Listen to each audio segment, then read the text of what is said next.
Yo. Let's go. We did it. Oh god. Okay, there we go. Yeah, you're getting audio echo. I'm not watching the stream. I'm playing with Nyx. Okay. But like, I'll stop playing with Nyx in like just a second. Wait, I'm getting audio echo. What happened? I don't know. Maybe you need to fix it.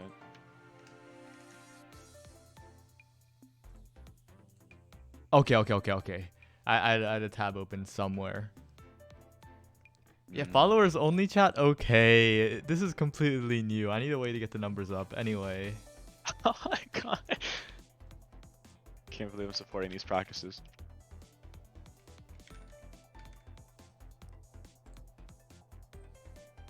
I have to do one thing.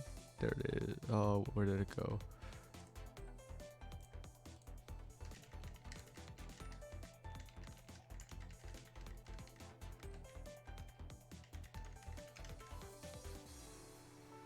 So we should get things started because yeah, speed's important. Yeah, I agree. Although maybe not in this particular case. Well, there's 19 people. 19 people. Oh, it hurts to hear. 19, not 20. Skip pay. Something happened to Skip pay. Well, we won't talk about what happened to Skip pay, but no.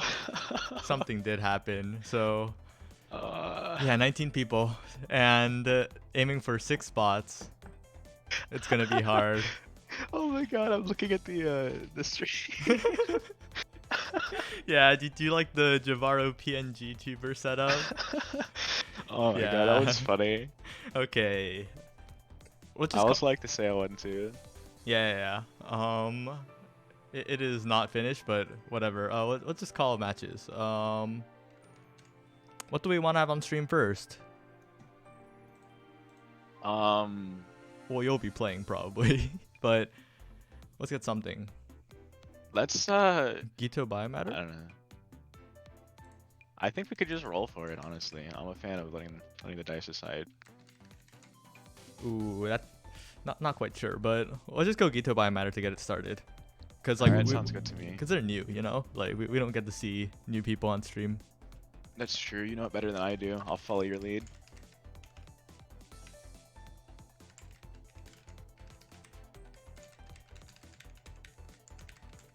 I assume everyone else plays out round 1. We just kind of wait it out.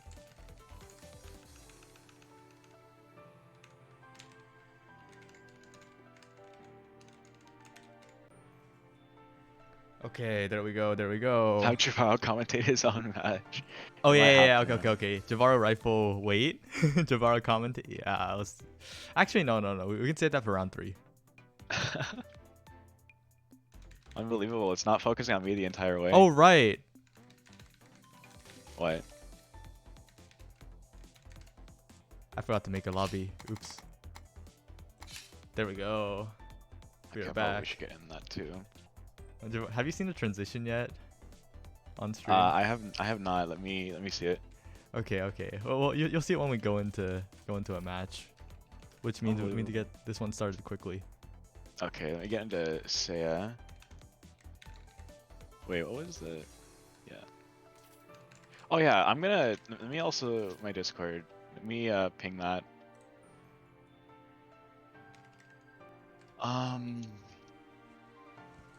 Seiya. That's how it is. Thank goodness.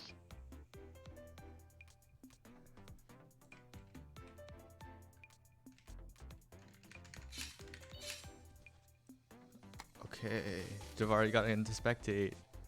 Unless you're playing your match. I'm not. Okay. You're playing? No, I'm. Well, yeah, I'm playing. But I thought I was gonna be commentating this one, or do I have to?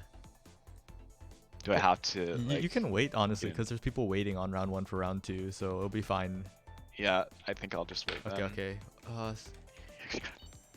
So Biomatter and Gito, 2 players who we have not seen on stream really. Yeah, no, they're newcomers here, I believe. I know Gito has some reservations about joining. Look at the stream. Oh fuck. No. Wait. Wait, what did you do? Did you see the transition? I did see it. Yeah, it's I like great. it. I forgot to do the names because I was too excited. I But see. they're going into game now. Well, early hit already. Yeah, Gito just doing the Oh no. the Frost gameplay of slowly moving focus basic, and well, Biomatter is gonna have to find a way to just not get hit. I think this is gonna be a little rough because playing Lich and getting hit early is really hard because you kind of need to set up first. Yeah. So being one heart this early is I don't know. We're gonna need to see some gaming to recover from this.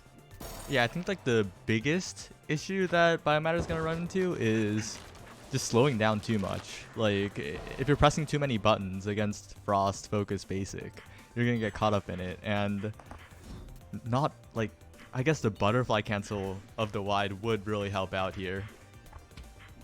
Yeah, Arcade stop. Let's go. He was too close. Yeah, Biomatter absolutely saved right there, and maybe clawing back momentum because one hit and a flower might be. Ooh, that's not great. It seems like he's having a hard time. I don't know if he knows the frost pattern. If you don't know the focus basic pattern, it's really hard. Yeah. And we can see that there. First game's already over. I don't know. This is why like I don't know. I think Frost is just a Tommy gun. I'm just gonna say it. I can't hold my tongue to say it. I'm sorry. It really is, but the big thing is that I'm pretty sure all characters can just macro it, which is where the mix-ups come in, of course. But yeah, I think even Lich can kind of circle. So Lich can circle it for sure. Yeah. So that's definitely something to look out for. I think Biomatter needs to take a little bit more advantage of the space being given. He's doing. Ooh, doing it now, at the wrong score. Oh no. Okay, there we go. All right, let's go flower. Oh, massive flower. Nice big flower. Oh, it's okay. I trade. Yeah, better than He's nothing. got one heart though. You know, I respect the Biomatter playstyle because if I was up there, I would be full backing up. Like, I'll be backing up past the wall, basically. Biomatter is actually getting in there, putting up some pressure, fighting through the focus basic. It's definitely the strat that I would try to use here. Just trying to take up as much space as you can. You know, especially since. Let's go. Well, he got one card. This is going a lot better than last game form already. Oh, the Maven, the starting the round. He almost went for the Maven strat. Gito almost got caught up in it too, just to roll out in time. Well, that's what you do. You can just run away from things forever with roll. It's awesome. What a great basic by Biomatter. Really finding a lot of just basics coming out. Yeah, he's finding his aggression. It's really helping him. You can see that Gito's always pressed up against the wall. He's not. He's just giving all this space. Yeah, and this next flower will pretty much cement the snowball. As long as Biomatter doesn't get hit like right now. Just controlling so much space right now. Alright, this will be a bit of a dodging game for Gito maybe. Oh no, he just goes out from under. Realize there's space down there.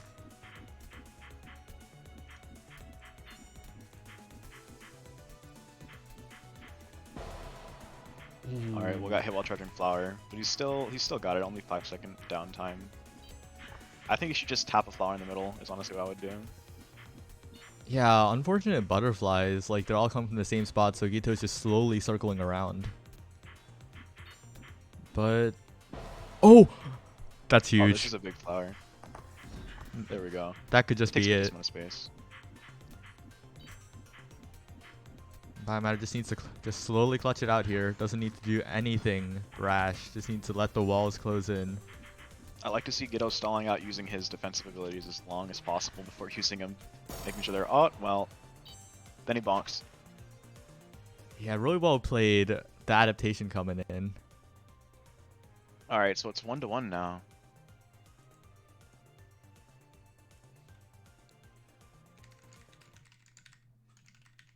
Caro the Frog. Hello, Caro.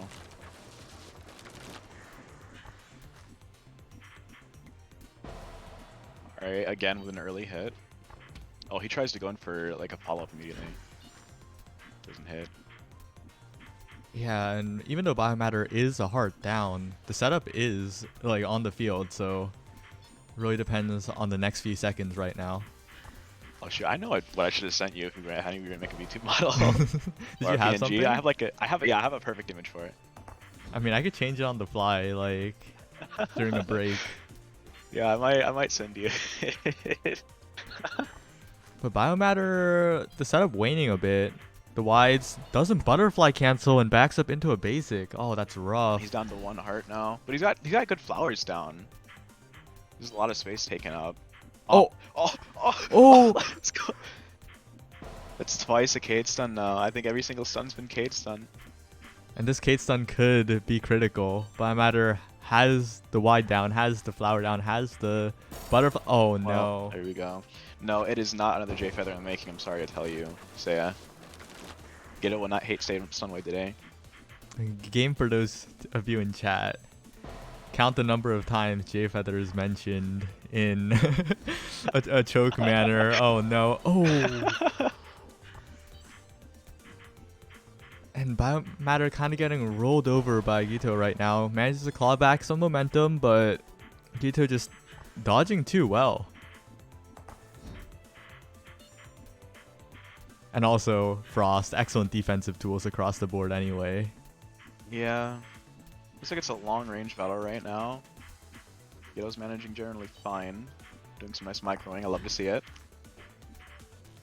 And Gito just let up the pressure for a little bit there as the butterfly shots came, letting Biomatter get a massive flower, but it's not all over for Gito as those butterflies are not too hard to dodge, especially with the Frost defensive tools. But the walls could be he's running out deadly. of space. Oh, if he only lasted a little longer, he could have made it.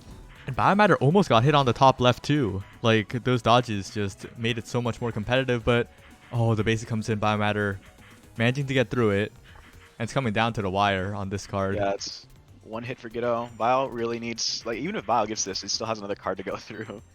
So I hope he has the mental stamina for it. It's a little scary. He's getting shot at by a lot of long range basic and perfect timing for a flower, by the way. Right when Gito was going for a defensive stun wave. Oh no! Oh, he gets hit. It's unfortunate. It could have been something pretty great there. Well, I think Gito takes it then, right? Yeah.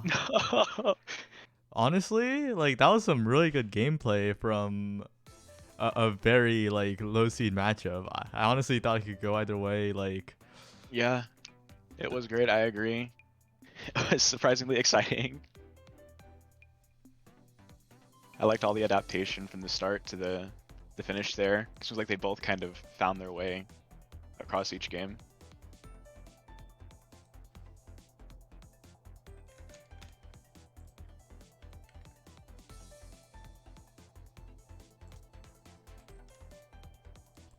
okay.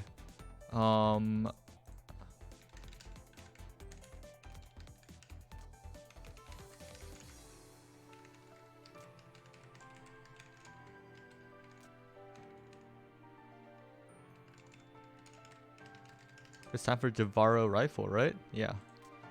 Oh, really? It's time for that now. Yeah. Rifle, get in the stream lobby. I wonder if I can find this image that I was looking for.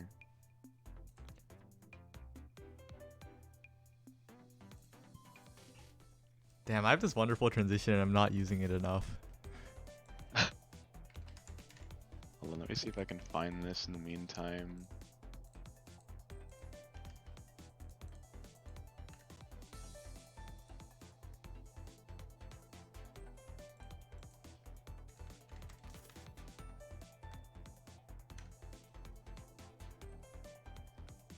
Alright, rifle, don't you dare take the left spot. No way. You're not gonna take the left spot, are you? Here's this image that I need to send. Here, I'll send it to you, Say. Okay. Looking forward to it. I don't know. I think it's kind of funny.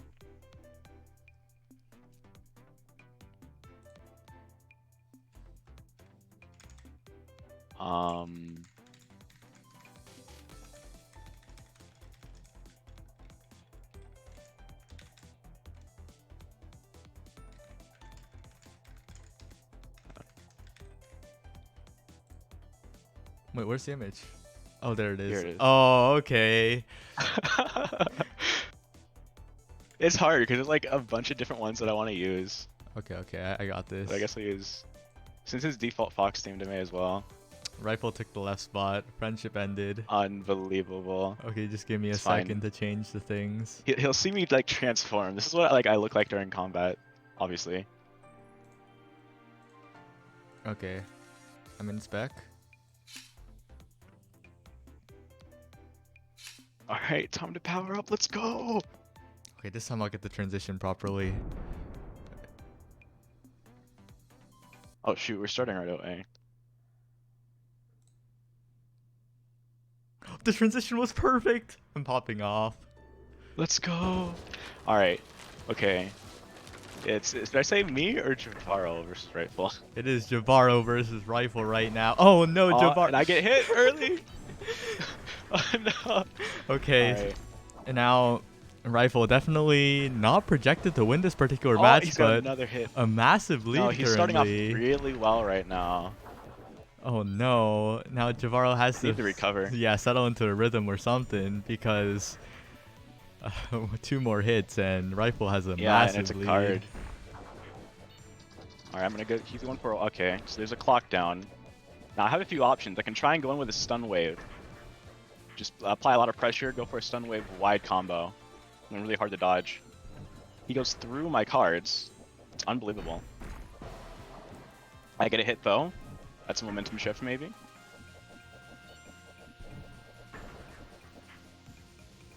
It's using more focus basic and I get another hit. Now we're even. Borders are a little wider.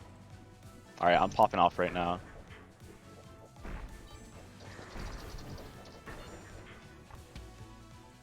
Alright, there we go. So I recovered. I got the card now, and I'm just feeling powered up. I can feel the power from that image. Okay, I'm still doing it, which is why I'm not talking. Oh. I'm just talking more to compensate for the silence. Let's see, I'm attacking from the top of the border. I'm trying to figure out how to get in safely, being very wary of the wide since it's unpredictable sometimes. Mixing in some unfocused with focus basic. And I get a hit that way. It was obviously a good strat. Alright. Now, while he doesn't expect it, I'm going to roll in and go for a stun, and I hit it. And I don't Kate stun either. I align myself properly with Confuse.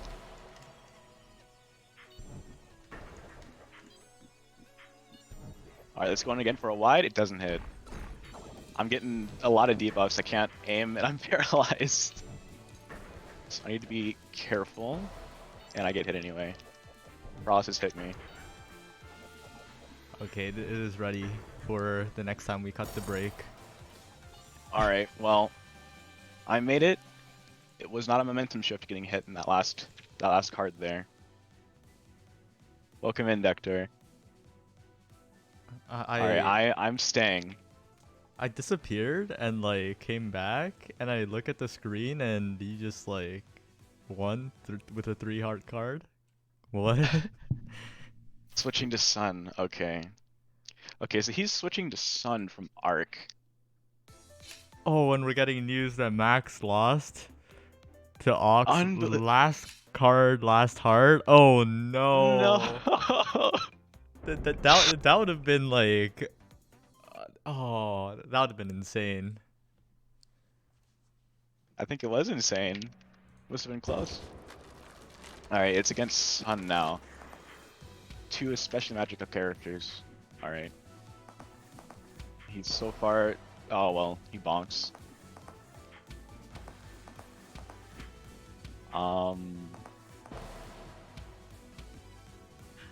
You know, sometimes it's hard to explain what's going on when it's just... Everyone runs into the bullet sometimes. Yeah, it can be difficult.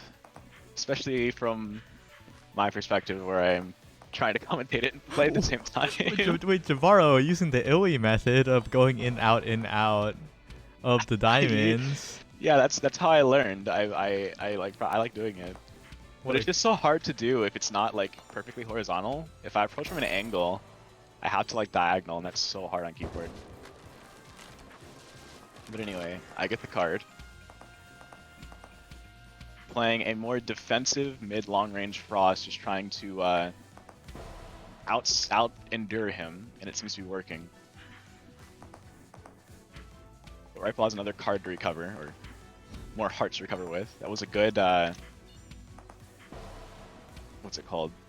Dispel? Tip for DS. Yeah, he took good tip for Dispel.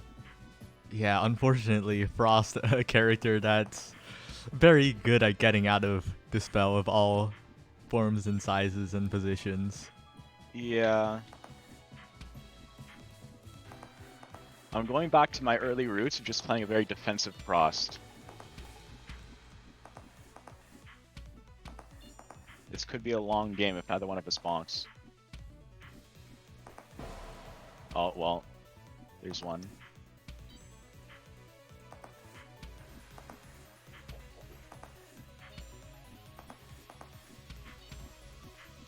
Alright, and Jahvaro looking for the killing blow here. Ah, I got hit. Got too greedy trying to get a little closer in. Yeah, this decides to refuel and snack on a waffle instead and ends the game.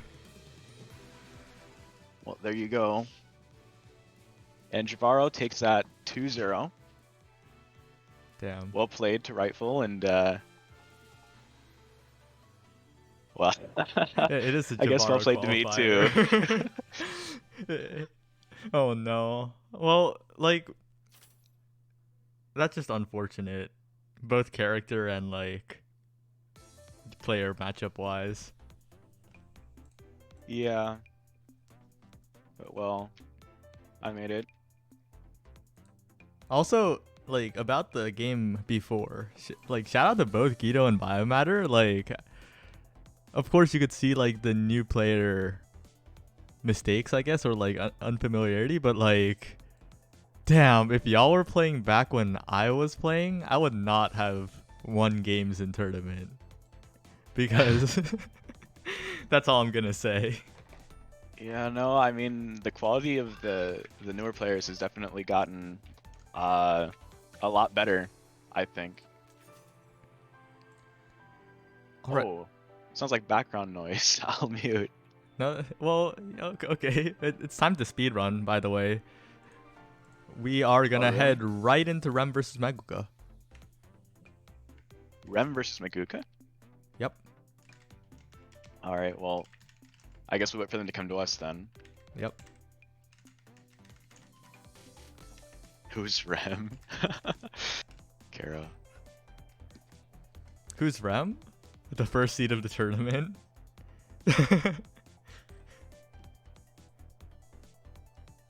um.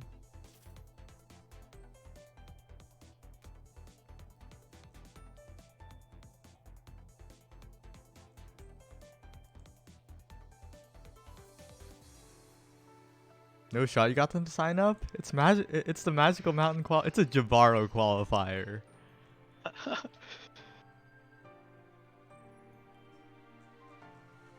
How the characters can simply leave the Dispel. Yeah, that's how it is.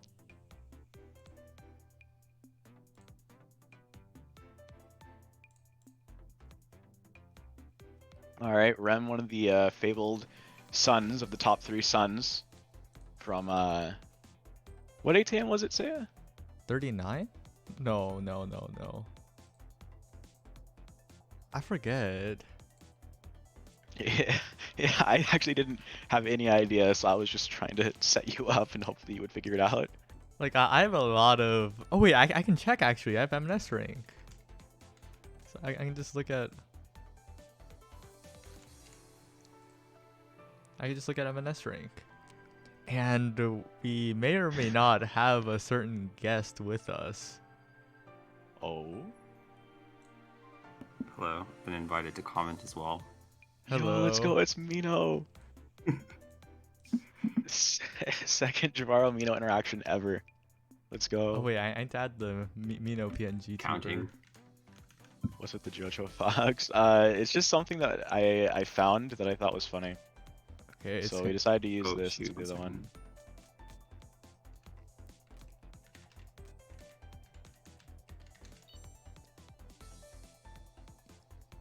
okay, so Should I Discord stream? No, it's fine. Okay, Oh, okay, okay. Actually, that's actually, yeah, I should get in and spectate, huh? Yeah, you'll have enough time because I'm setting up other stuff. No way, Frog on match. commentary. Okay.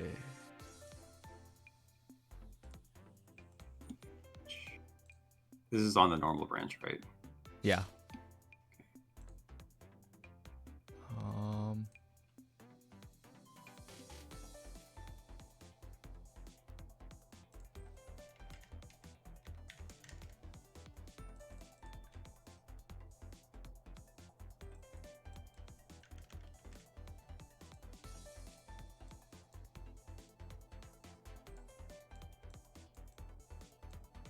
I have a feeling as soon as I step in, the spectator bug is going to happen over and over again, just reminding Let's me that I haven't fixed it yet. Jahvaro, a fan of it. I think it should be a toggle, personally.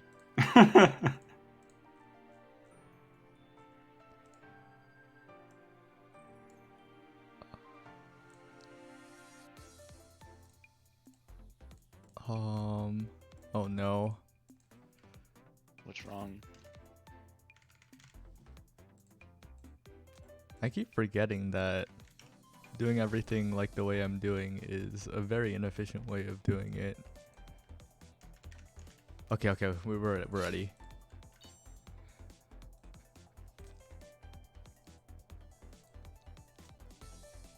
Yeah.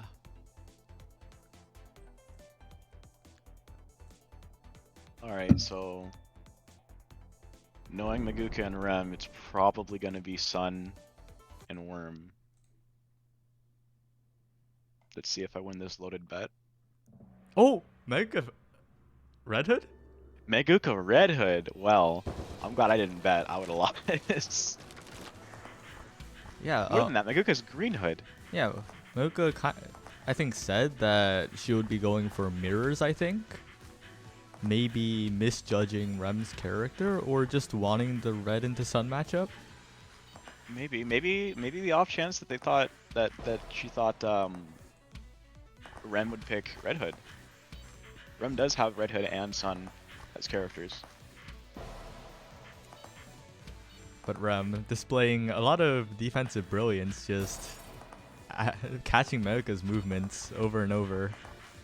As we see the first signs of spectator bug. Wait, I Is can't it see on your it. side? Oh Yeah. my god, I can't believe this. Well, not like real spectator bug. You know, the final heart at 2 hearts.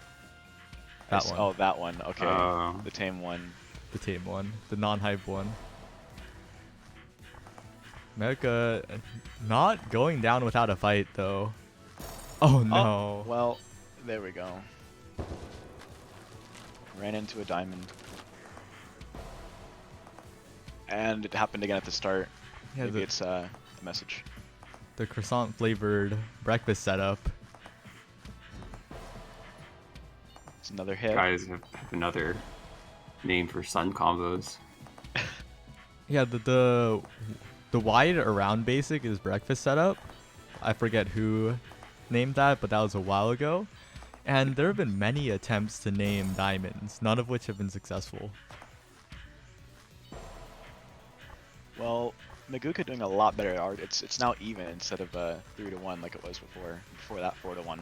Yeah, and really smartly stepping into the dispel as the basic came in. Oh no. Gets hit by the back. Steps There into was a waffle. little bit of a safe zone in between them at the bottom. But I guess the pressure was too high. They're both staying. It did come down to last hit on that card, so definitely understandable. Well, given Maguka's incredible improvement between the first and second game, maybe these next 2 games will be a close and then a landslide for Maguka. And Rem just slowly building up walls. Mocha forced to vanish out of there. Almost too slow to get out of that basic, but gets out just in time. Avoiding 2 breakfast setups, but backing into a wide. Well, there goes the spell. So, oh well. Gets hit by diamonds though. But there's still no dispel up, so maybe enough pressure. You can hit him before it gets back on cooldown. Gets off cooldown. But Rem just backing away too well. Yeah, a lot of oh well, gets hit by the standing kunais. Alright, cancels the slow from the dispel. A lot of times Maguka is backing up into the wide. It's being quite beneficial to put behind her. Oh, Maguka just again stepping into the dispel instead of outwards. Yeah.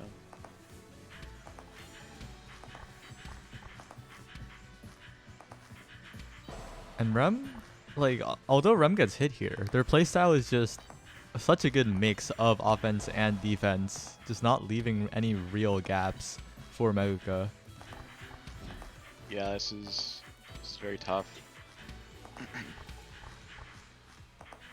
Maguka's dodging. Oh, well, there's a bonk. But before that, I think Maguka's dodging was getting pretty crazy. And Rem goes for kinda a pseudo wide snipe as the diamond slowly drifts in and seals this set. Well, there you go. Rem advances. Maguka put down to loser's bracket.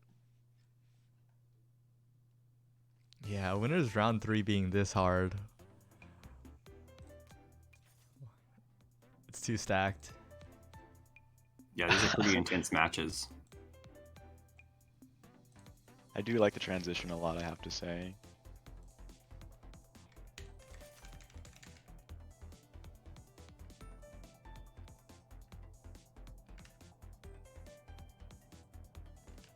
You can definitely tell people are trying really hard, but sometimes it feels like well, particularly Maguka was moving quite a bit and running into things. I mean, I guess that's the game, but yeah, it's hard to know. Good match. It is. It can be hard to know when you should or shouldn't move against certain characters. Especially with Rem's pressure, always trying to stop safe zones so you had to move. It can be difficult. That's true, especially against Sun, because the waffles don't have like, you can't see which direction they're going without sort of watching their movement. Yeah. Who do we have up next, though? I think we're gonna try to get the Ox game, Ox versus probably J Feather. Because that one absolutely hasn't. Oh, we could get Kero Jahvaro, but we've seen you already, Jahvaro. Actually, we can get both because Losers Round 3 hasn't played. Losers Round 2 hasn't played yet. Alright, I believe. I always gotta be in.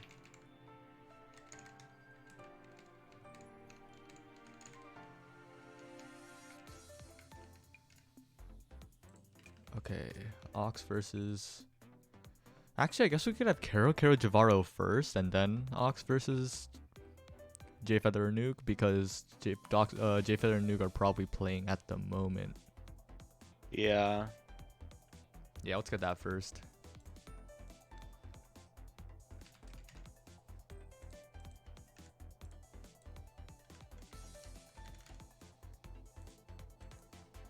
Okay, well, I guess I have to get on a fight thing then. Alright, so me versus Kero. Oh wait, I pinged Kero. Oops.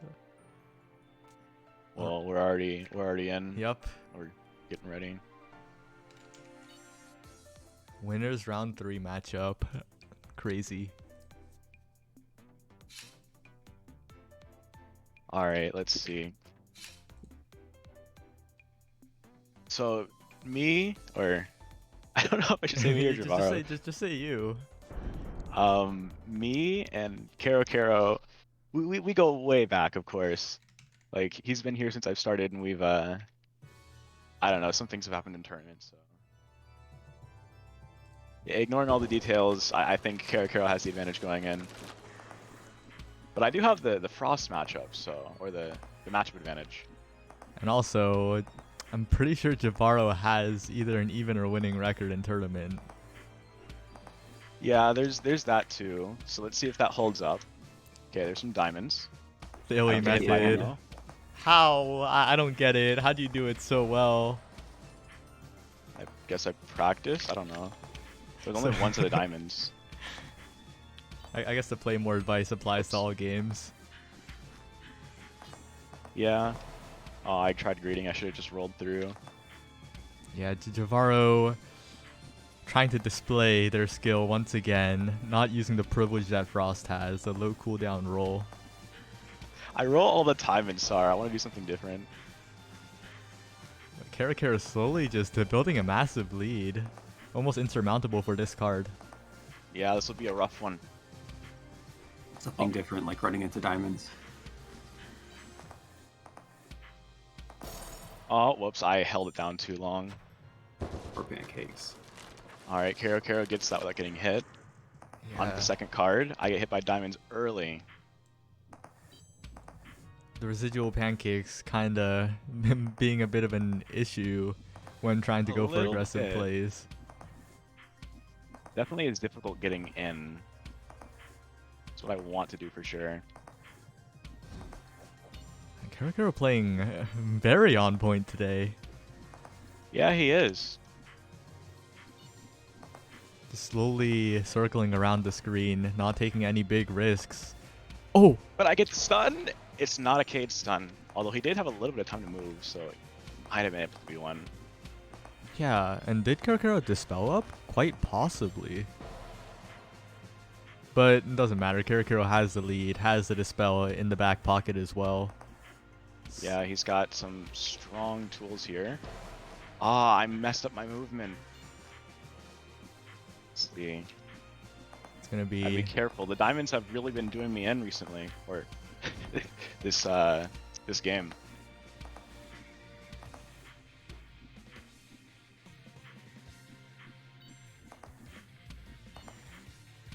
Let's see. Can I get in? I cannot. I'm really trying. I'm showing how much I want to be aggressive towards Karo, but I'm just afraid to get hit by residual pancakes and everything else. Oh, but this might be an opportunity. No. I didn't push my my defensive special in time. Takes us to game 1. Kara not doing the classic arc switch. Has the advantage, knows it in this best of 3.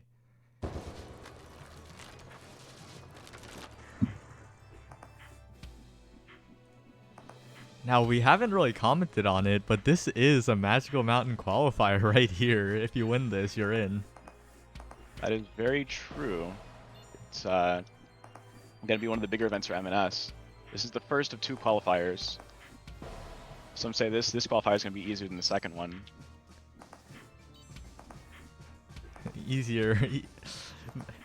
Although you can say easier, it's definitely not easy given the depth of skill in this tournament alone. That is true. Don't let that confuse you.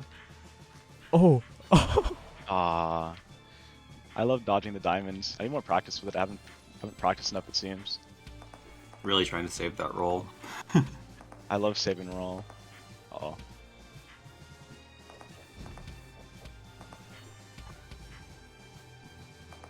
Karo just, as we're talking a lot about what Jahvaro is doing, of course, because they're in VC with us, but Karo just silently having an amazing set, just not falling behind ever, I guess. Yeah, he's always maintained even at least. Although this is going a little bit better for me, I think. Oh no, no roll? Gotta be careful. Oh, gets through all of it. Yep. And you wouldn't believe me if I told you that I just tried to roll through it and I didn't have roll and it still worked. Okay, but Jahvaro in a sticky situation. Karo just needs 1. Oh, I get the 1 hit. Now it's even. This is the first time I'm going to pull a lead and take the card. Oh, that was close. Barely squeezing in before the diamond activation. Creative roll gets past the diamonds as well. Jahvaro just looking for an opening, but Karo not giving any. Oh, and Jahvaro almost. Oh, Jahvaro makes out of there too. Oh, I was so close. Down to my last card. The last game, potentially. Losers round 3 should be waiting.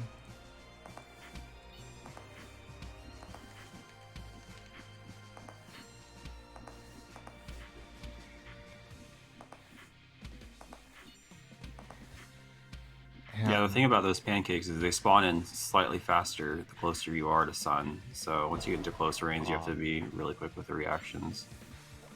Yeah, the backbone of the breakfast setup of the layered wide with the basic just catching movement as well. Oh no, Jahvaro gets parried and it's looking all but over. It's getting really difficult for sure.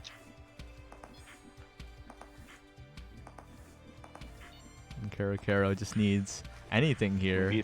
Dave, try and just roll in.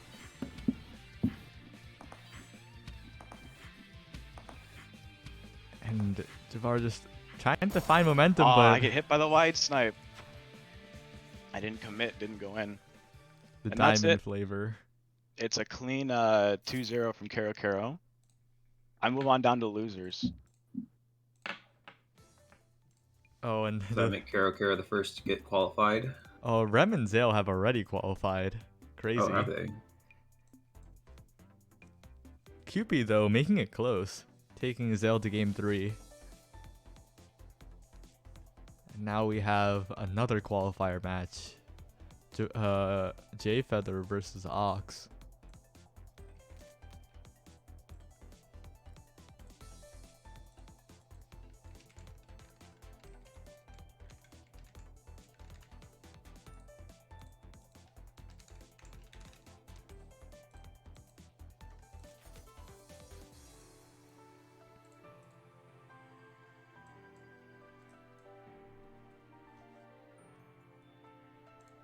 And after J Feather versus Ox, we'll have to quickly speed on down to losers round 3, have that play go to losers round 4, because both of the losers round 4 matches are qualifier matches.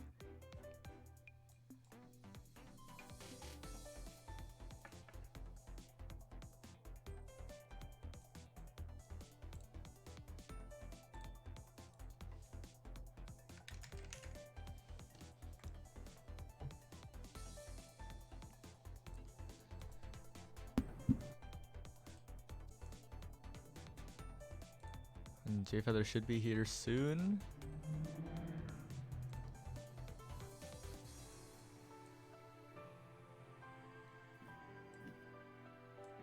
And as we take a peek back in the losers bracket, Max has made it over Noog, Gito beating the higher seeded Atchinson, and Hobo passing Wizout.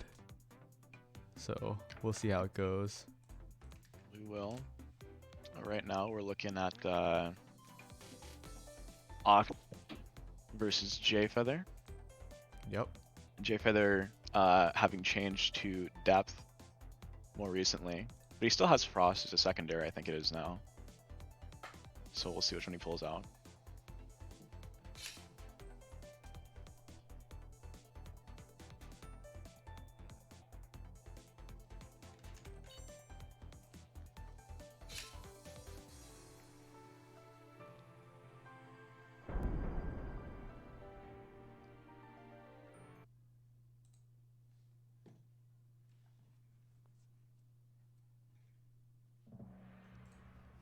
Oh, and the depth, the flavor of this match.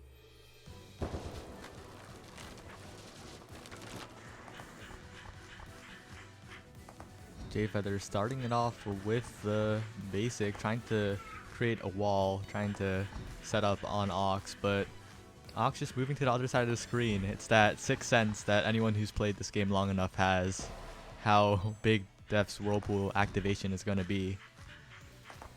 Yep. I think this could turn out to be a long game, ending at Battlefield Order Limit, they say. Yeah, both players just too good at dodging to just bonk too often. Oh. Oh. Well, then again, it is Red Hood, and I don't know. J Feather has a hard matchup against Red Hood. I mean, I think every player has a hard matchup against Red Hood's wide in particular. Many top players falling victim to their magnetism.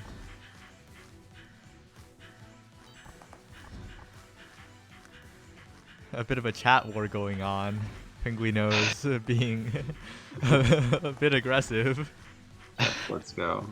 You know, when people were making tier lists a few weeks back, they mentioned that Depth was like super S tier, and I haven't really seen her too much in many of these tournaments. So I'm curious to see how that plays out. I think like the short version of it is that everyone thinks Depth is great or good, but no one wants to play Depth. It's a bit of a predicament. Yeah, that's true. Oh, that was alright. Well, he locked Ox in. Yeah, Ox, no vanish there. Just checkmated.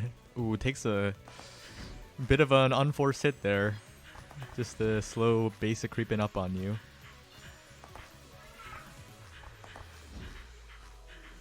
Jfeather may be casually bringing it back.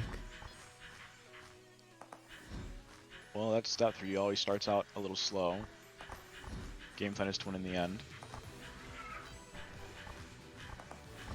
For the wide. It's getting really, really tight here.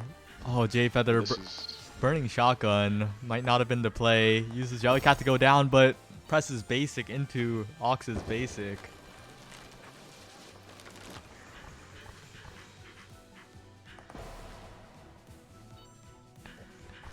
And that card was just kind of decided the tone of this match, I guess, because that was a long one. Yeah, you can tell that Ox just like really went in for that first heart, just like anything to make the match a bit shorter. Yeah, and Ox has the confidence too. Just being a card up in a best of 3 really does that, but gets caught by the detonation. Bit uncharacteristic.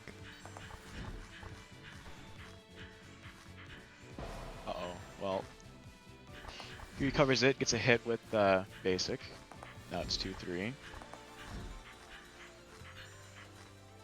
And the slightly unfortunate thing for Jfeather might just be that you just have to like slow down the game, and Ox is completely fine with that. Ox is just gonna press buttons. It's Red Hood. Like, the amount of thinking required for characters varies quite a lot, and Red Hood not among the top. Well, even so, I think getting to the battlefield limit is very restrictive, and I think Depth likes restrictive. That's true, but Jfeather just consistently can't find a way to get the battlefield limit with even hearts. Always down, so it's getting a bit rough. Down to the wire again.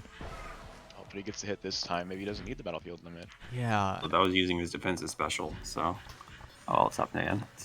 And Jellycat cooldown, another thing we might want to talk about, because that cooldown is absurdly low. Some may say she needs it.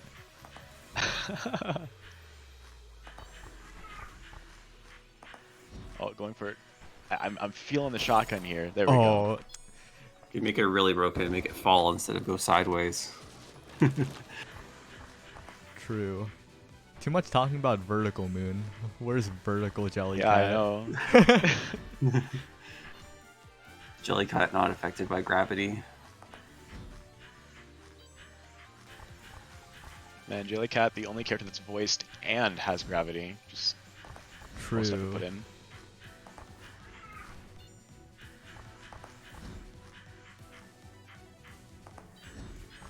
But once again, this is really good for Jfeather. Staying at 4 hearts this close to battlefield limit, probably a dream scenario for Depth. Maybe he would want a few hits, gets hit, but being this close, definitely. Well, it's still good. It was there. It's still good. It's still good. Now. As long as he's not 1 heart. Okay. You can't just repeatedly curse. He's.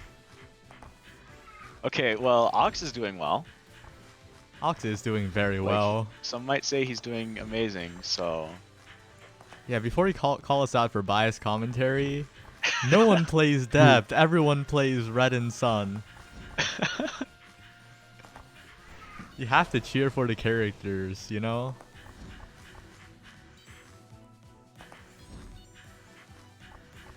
But Ox looking like... Oh, Alright, there we go. yeah, classic It sounded- commentator curse. Yeah, we're just... Okay, but Ox, surely just not gonna get hit here. We'll close it out with something. Right, Ox? The first game? 2-1 lead? We believe. We've seen Ox throw these. We've also seen him clutch him out. That's true. Really could go either way. Who wants it more? That sort of thing. Oh, that was a good vanish. Surprised neither person got... That was some good microing. Oh, he was so close. Keep it up. Was really intense at the end there. Wow. When both players just play too well, and then the classic retreating basic from Frost seals it. Is it Frost? Frost. The green is... I don't like... Green hood. I'm telling you, defensive bow, man. Ox is a bow main. True. You know, Ox's bow during that 2v2 scrim. It was clean. Yeah, no, we need that clip right now. Undefeated. Unfortunately, getting the clip is... Maybe I can. I actually do have the VOD, so I could find it. I just don't know where it is. But if I could show it to you, you all, I'm sure, in the chat would agree. It was just like that. Now, slight pause from Jfeather as we wait for the second game.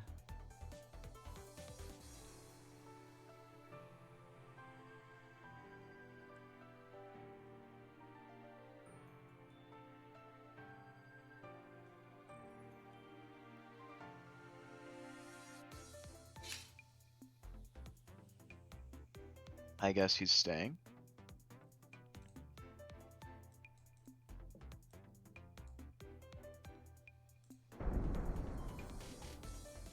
Oh yeah, he is. Never mind. I wasn't paying attention to the game chat.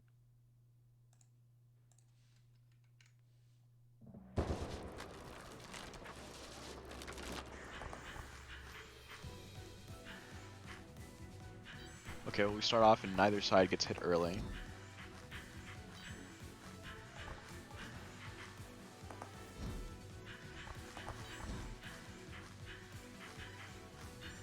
Jfeather putting out big, basic shots, just taking up space. Ox continuing to press the buttons.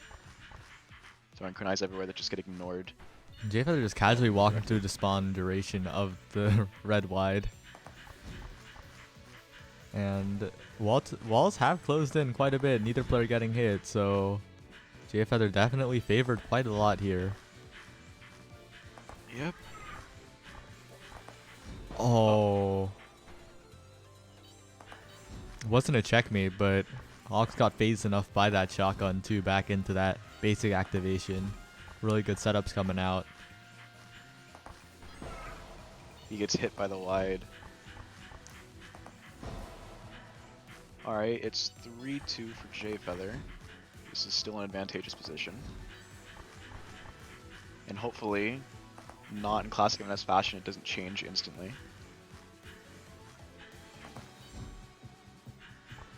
You know, since there's not too much going on at the moment, I'm just gonna say it. Oh well, Vanish is burned and action's about to happen. There it is. What were you gonna say? I was gonna say... Oh, it's a trade! Okay, I guess you're not allowed to say it. They don't want to hear it. Honestly, I don't even need to say it. Everyone knows what point I'm trying to illustrate with those two moments.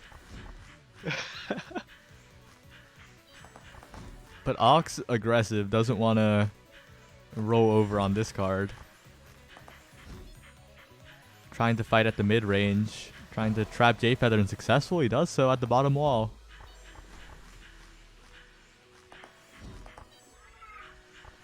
Alright, Cat just eats all of the daggers.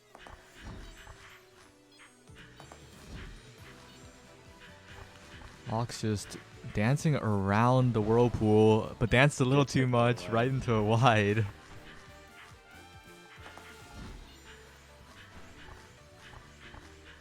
And this is just a critical card for Jfeather. Really wants to win this one. Oh no! A basic? Something to do with basic wide shotgun. Not the shotgun though. But Jfeather just serving the cat back. Just trying to claw back momentum.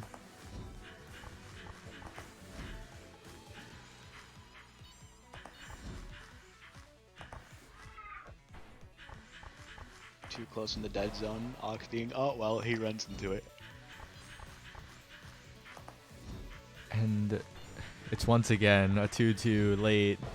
It's once again 2 hearts on Ox, 1 heart on Jfeather. We've seen this situation. We've seen this 1-1 so many times before in this best of 3, in the first game only. Who's gonna take it though? Jfeather, It's still pretty wide. yeah, the wall is not a great spot for Jfeather to get anything done. Has to keep dodging as Ox puts out constant basics and knives and... Oh, there's some good dodging. Now it's getting really thin. Jfeather wants to close this out with shotgun. Yeah. It's happening. Looking forward, but you know, Ox does have Vanish, so that's like a second life. Oh, doesn't even need to use it yet. There we go. There's a shot, or the Vanish. Jfeather makes the Oh through, no! He doesn't hit with the shotgun. Oh, there it is. It doesn't matter. That was almost really bad for Jfeather. That could have been a disaster. Yeah, that was close. Oh shoot, I missed your comment, Caro Caro. I was too busy watching. I don't know. Nerves of steel.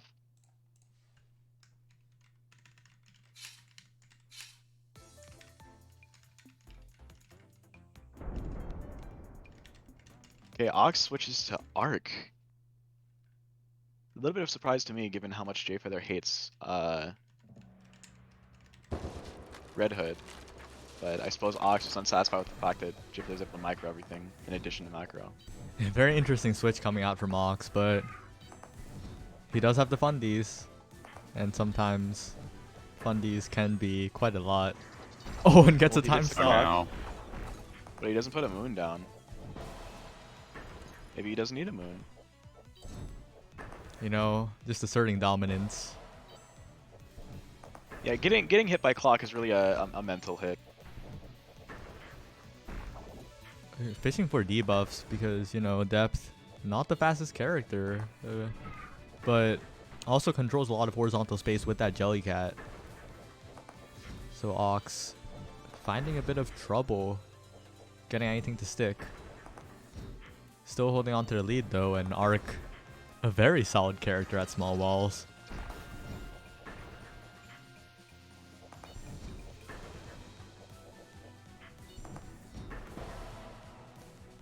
Yeah, and you know, Caro, like, I think a part of the reasoning is that endgame situation where Red Hood has to just smash buttons and hope and dodge. Arcanist has at least something that like is some real pressure at endgame, something that's really scary, and suddenly it's back to the 2-1. Very common position they've been in. Immediately followed up by a 1-1. Yep. Once again.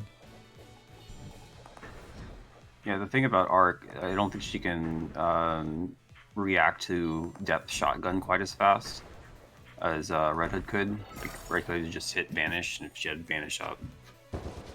Yeah, the Arc clock startup definitely an obstacle in the way of reacting to any in-your-face stuff. Like a Jellycat, for example. Yeah, definitely has to be predictive or extremely fast if the Jellycat's somewhat far away.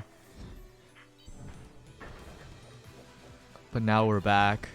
The two characters that want small walls slowly duking it out in the final game.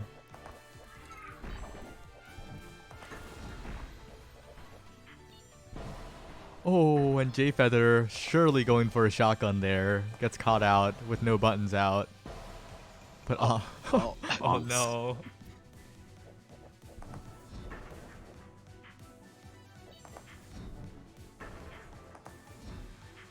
Alright, since you just throw vertical, well, now he gets clocked. What a no. clock. Does he up?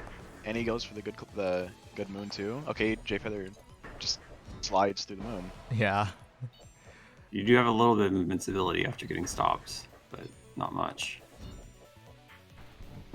Oh no, Ox. Not like this. It's 2-1 again, and we've seen J Feather win too many of these in this set. Yeah, no, it's in a meat advantage position. If things are gonna go as expected, this should be a follow-up to a 1-1-2. Yep, there it is. Oh no. It's starting. It's happening.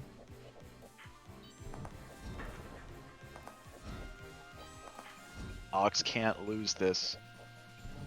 I mean, he can, but he doesn't want to. We need to just get a hit here right now. Or just stall it out till min walls and play there, but not exactly to advantage because Depth, quite a good character there. That's Alright, he gets a toxic. hit. Defensive clock. Very careful, just throwing out a bunch of debuffs. Death toll actually matters here. Oh, Didn't matter though. not in this particular instance. But in that position, rare death toll mattering. Crazy. Penguino sending out his vibes to God Gwei. God This might be the recovery that he needs.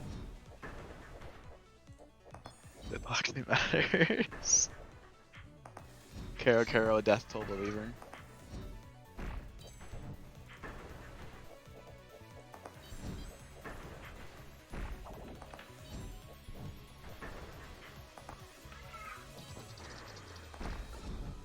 Alright, well Augie does not hit the clock.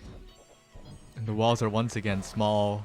J Feather with a basically almost max range shotgun at the bottom wall.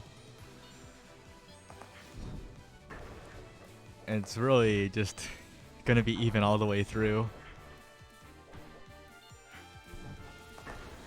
Let's be careful not to get in that 2-1 position again. Yeah. It's That's, very oh, there we go. Oh. 3-2. Now, That does not necessarily lead to 2-1 though. yeah. But honestly, it just feels like J Feather's used to the character switch by now. Like not. Oh, Ox with Maybe the. used to it, but like you said, Ox has the fundies. Yeah, Ox does have the fundies, just dodging in that tiny space left, making it through once again. I got some debuffs, none of them hit. Oh, and J Feather getting out of the way. The basic, just any hit matters here. Oh, and Ox avoids 2-1, but at what cost? Because J Feather could end it here with anything. Arcanist doesn't have the tools to react to shotgun. Oh, there we go. There's the hit. And that takes out Ox. J Feather 6 moving on up. Penguinos is losing it. And quickly, we're speedrunning it down to loses round 3. The qualifier for the chance to play for a qualifier spot.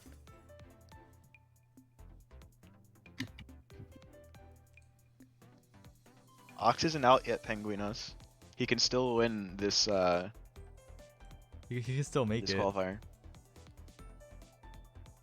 Oh, but Ox does not have an easy bracket. Well, no one does. Loser's bracket is scary.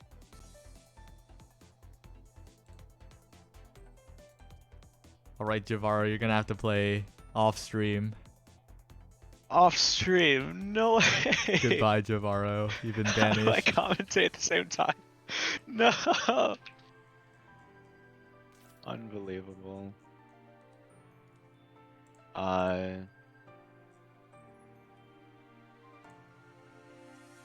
guess I just leave the call then. Yeah, I'll take up the slack. My witty banter. Okay. Okay, I believe in you. You know. Darn it. I'll have to do the overlay thing.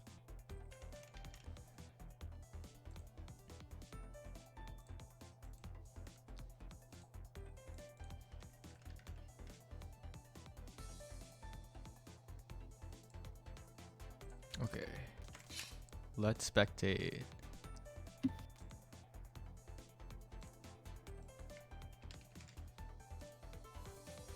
First hand at QP. River Sand making it all the way here. Definitely outplacing the seed by a crazy amount. I don't think I recognize that name. Maybe it's like a person in the Discord who uses a different name.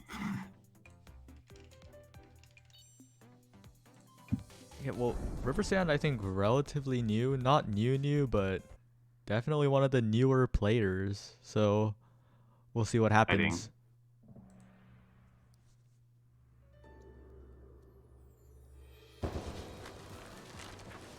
Also a fellow Death player. Honestly, See more walls. yeah, great to see, but the player matchup not very favorable. QP. Oh. Ooh. Oh wait. Wait, what a fake out from QP. Oh wait, no, it wasn't a fake out. It was just lag. Oh, it was, yeah, lag. That's what I figured. That looks like that's what rollback failing looks like. Just holding in one direction for. Managed to get out with the defensive. Yeah, very strange game. Oh, there's a Yeah. Jahvaro Yeah, misses the spectator pretty bad bug. lag. Oh no. No. This network That's connection unfortunate. is not great. That is a bit unfortunate. Though the scores are at least accurate. Oh, okay. I was scared. I was scared for a moment because there was one iteration of spectator bug where if you got you got hit after you lost the card and you lost both cards. And I thought that happened after River Sand got hit. But oh no, the network connection and not it's just not great here. Yeah. It's sort of weird how it just sort of snowballs like that. See, now I can do developer commentary because this is about bugs rather than the game balance. My specialty. But it's weird because I guess there's like one lag spike and then it just refuses to catch up. I don't know. Well, we'll have to talk to them after the game and see what happens.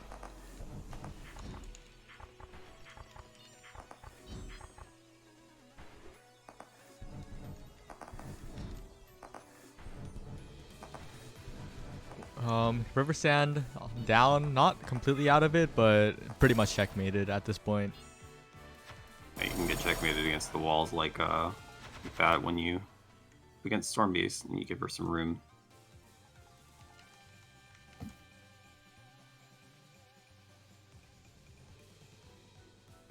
Yeah, so I'll just have to. Interesting. Yeah, okay. Ping them on Discord with question about the connection. I mean, we could see the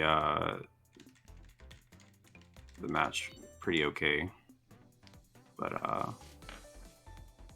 depends on if it was like, ooh, at start.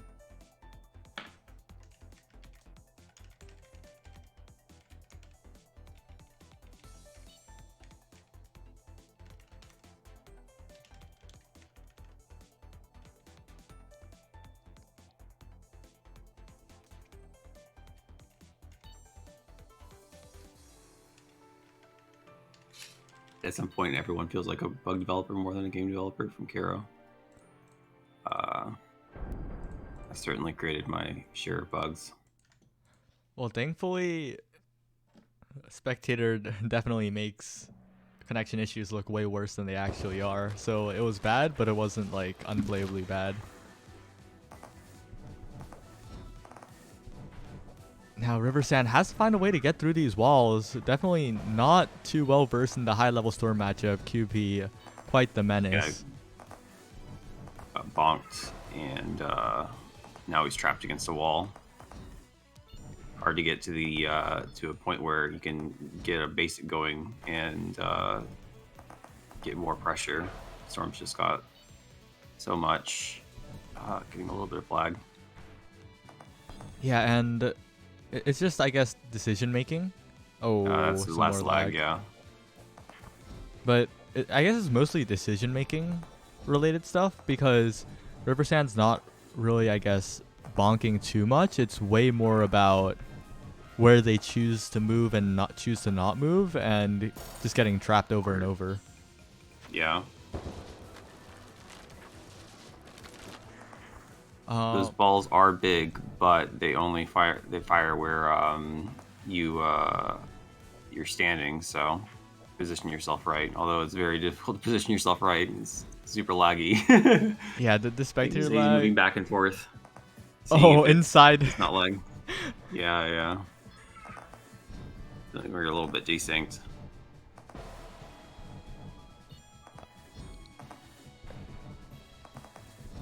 But River Sand's still holding on. 3 hearts this time, so definitely has a chance. But trapped once again, almost gets out. Moves a little up, and that's where the invuln ends.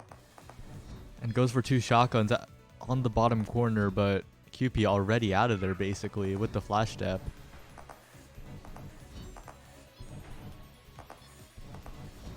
And now it's He's just trapped again. Yeah, just waiting for the end now.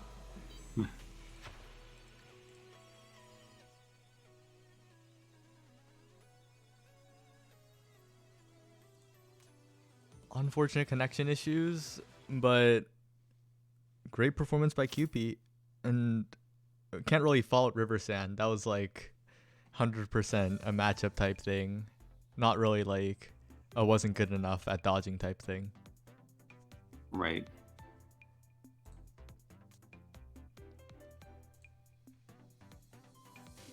And Mega taking it 2-0 over Max. So you said that people in loser rounds 4 was qualified? No, lose round 5 is qualified. So lose round 4 is so deciding match. game. Yeah.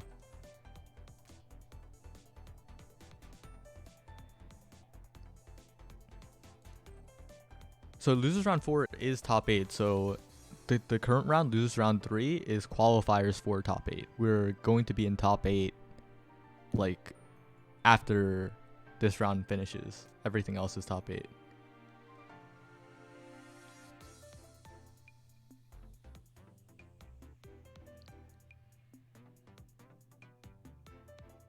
Impressive that there hasn't been a single ping beast wide snipe yet.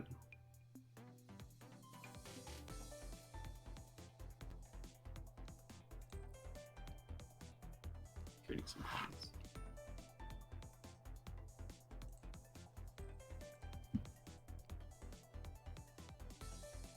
And we're just waiting on Jahvaro versus Guido and Ox versus Hobo. Ox versus Hobo sure to be a close one. Probably going to 3 games. Jahvaro versus Guido, I would predict a 2-0 for Jahvaro, but anything could happen.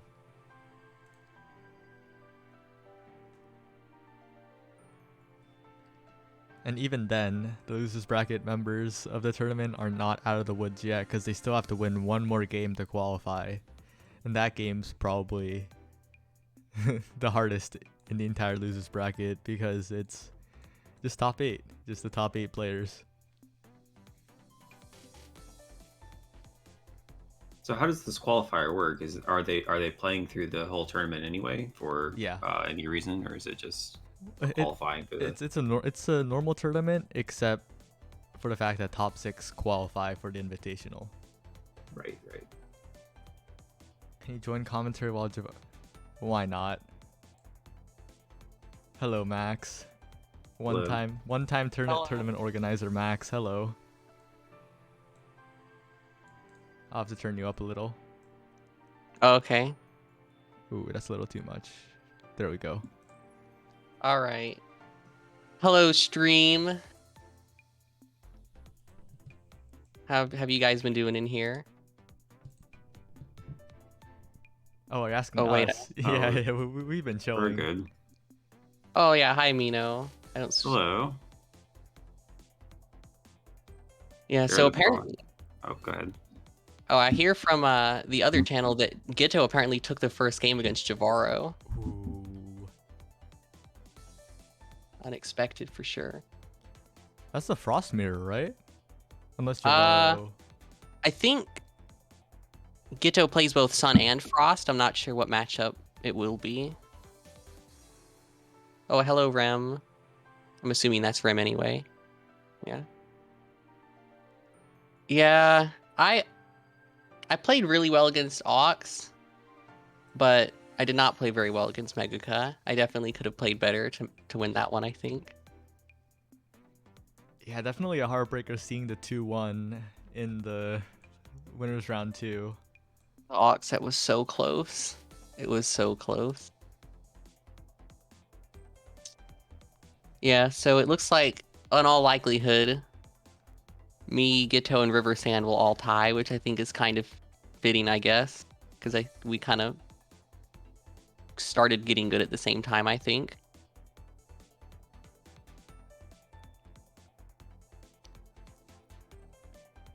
So, what's the plan for next match on stream? Next match on stream, we're gonna have both of the losers round 4 matches because those decide the last 2 spaces from this tournament. Okay, yeah, for the qualifier. Yep. Let's see, so that'll be Meguka versus either Gitto or Jahvaro. And then QP versus either Auxilla or Hobo. I think QP's like really insanely good, so I think QP will probably win their match. Yeah, QP definitely one of the more favored players.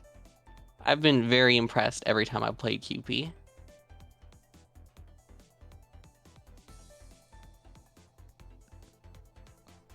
Oh, and I guess that's a red mirror down in Auxilla versus Hobo. So that may be a while. Yeah, we just have to wait and see what the results spit out. Anyone in chat got any updates on either of the matches?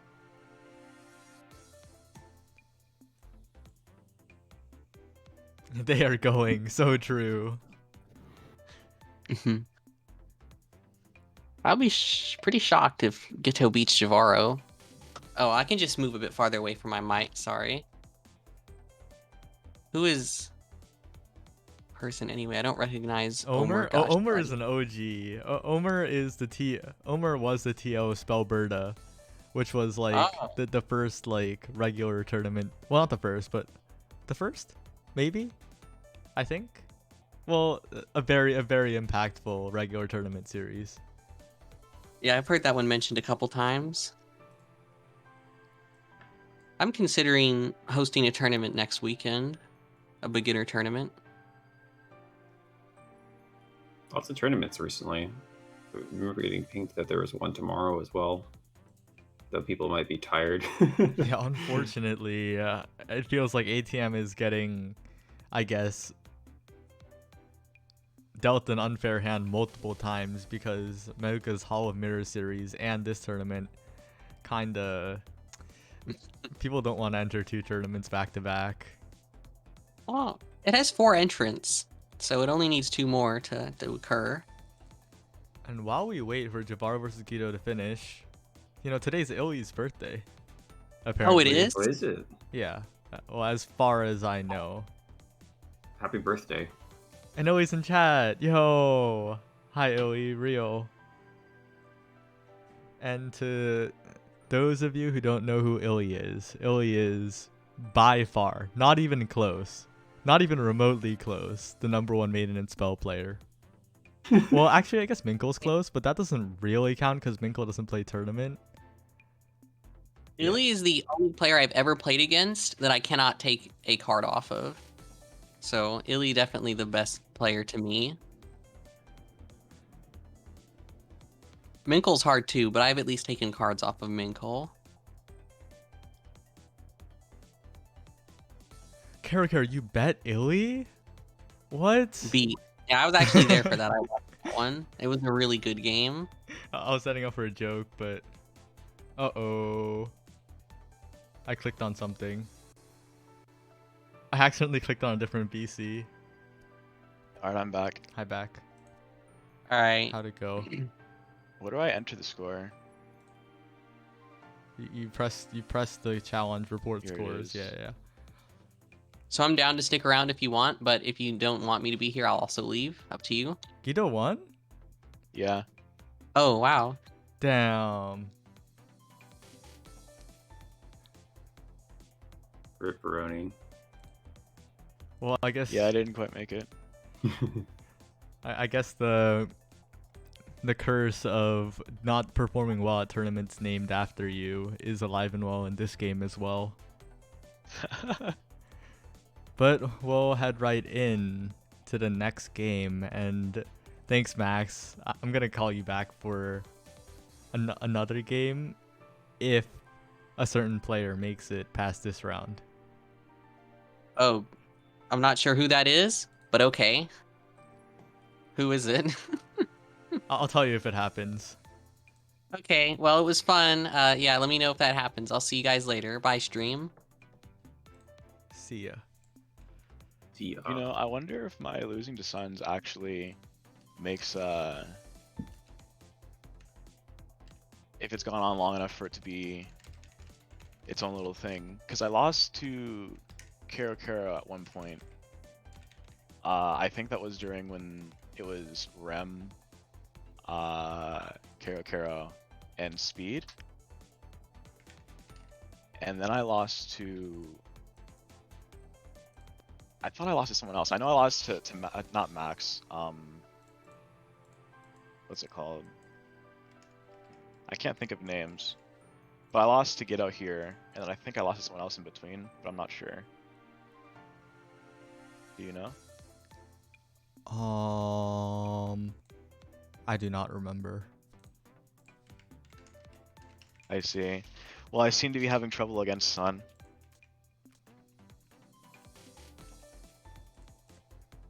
Wait, did Guido go Sun? Yeah. Oh wait, didn't they go Frost earlier? They went Sun against me. I guess they didn't want to do the mirror. Yo, counter pick and spell. We respect it. Big I fan was of thinking counter about- pickers. I was thinking about going Lich. But my dodging is I don't think it's the I think it's the dodging that's off actually. Wait, 4 already happened? 4 didn't happen, right? No way. Okay, yeah, I did call it. Yeah, I pinged it in Discord. Losers round 4 is happening now. Yes. Yeah, yes now. Yes. I think. Okay, Jahvaro. What? We see the Jahvaro elephant. I like the Jahvaro fans. You know, It's so good. yeah. Ultimate Chicken Horse, Legend Jahvaro. If only. I never grinded Chicken Horse enough. Alright. I mean, even Dektor's better than me at it now.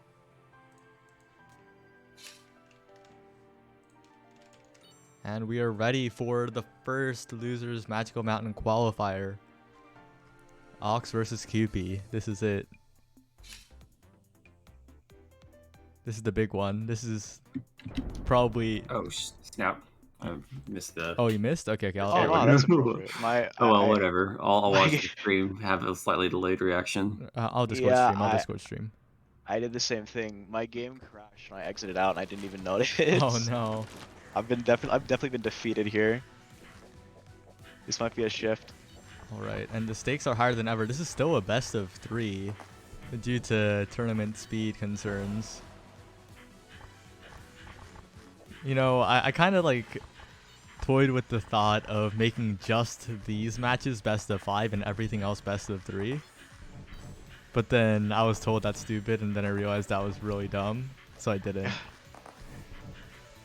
They've already, or well, I guess the losers round 4 hasn't won, quote unquote, but making it so when you qualify you have to play even longer matches. Yeah, and both players just trying to get a Spirit spot Defense. here. Only one of these two will make it in. And Ox off to a bit of a lead, but as the walls close in, we'll have to see if the charge basics also start becoming a big problem for Ox.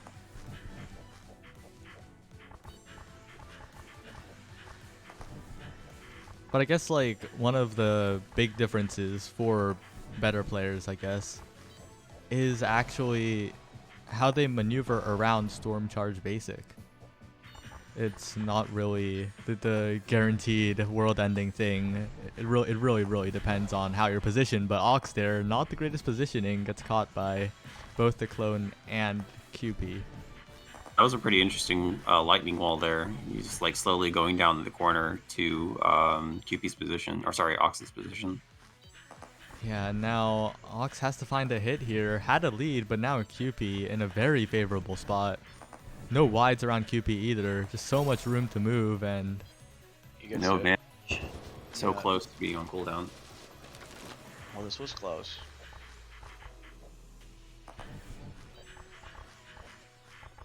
Ox going for a bit of the Red Hood fantasy, trying to quickly move behind QP and hit with a basic, but Stormbeast's just a little too fast. The fastest character in the game and all.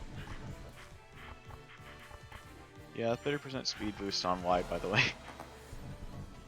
Yeah. Now the real question could this set could come down to how many times does QP bonk on the Red Hood wide? I'm definitely a believer in that theory. It's definitely a big difference maker with Stormbeast's movement speed and Red Hood's ability to refresh it. Ox though perfectly trapped, forced to vanish, earns a hit as well.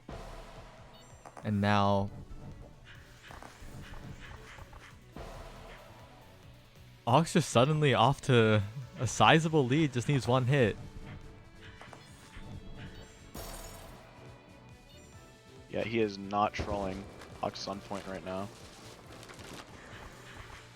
And if I have one complaint, it's that a lot of Red Hood gameplay is so hard to talk about because it's just like they're doing top player movement, they're pressing the right buttons, but in essence they're just mashing. It's Red Hood. Yeah, I love the I always love the consistent mid-set commentary complaints. It's great. I need to stop doing them. I think you should continue. It's funny. But getting away from that, Ox is dodging everything. It was a little close for a little while, but there's been no heart lost for Ox. That vanished up at just the right time, and manages to close the distance with it so that you can't get lightning walled again. Yeah, definitely a constant in this set has been QP being able to trade blows. force out the vanishes. Yeah. And a trade definitely favors Ox here. Just needs one more hit to take a lead. And you can clearly see like the presence of mind of both these players. When QP goes for a melee basic, Ox is already out of there. Oh, but There you go. QP loses it. I was about to say Ox is looking a little trapped at the bottom, but QP's the one who got hit first. I think that's one study. Or no, sorry.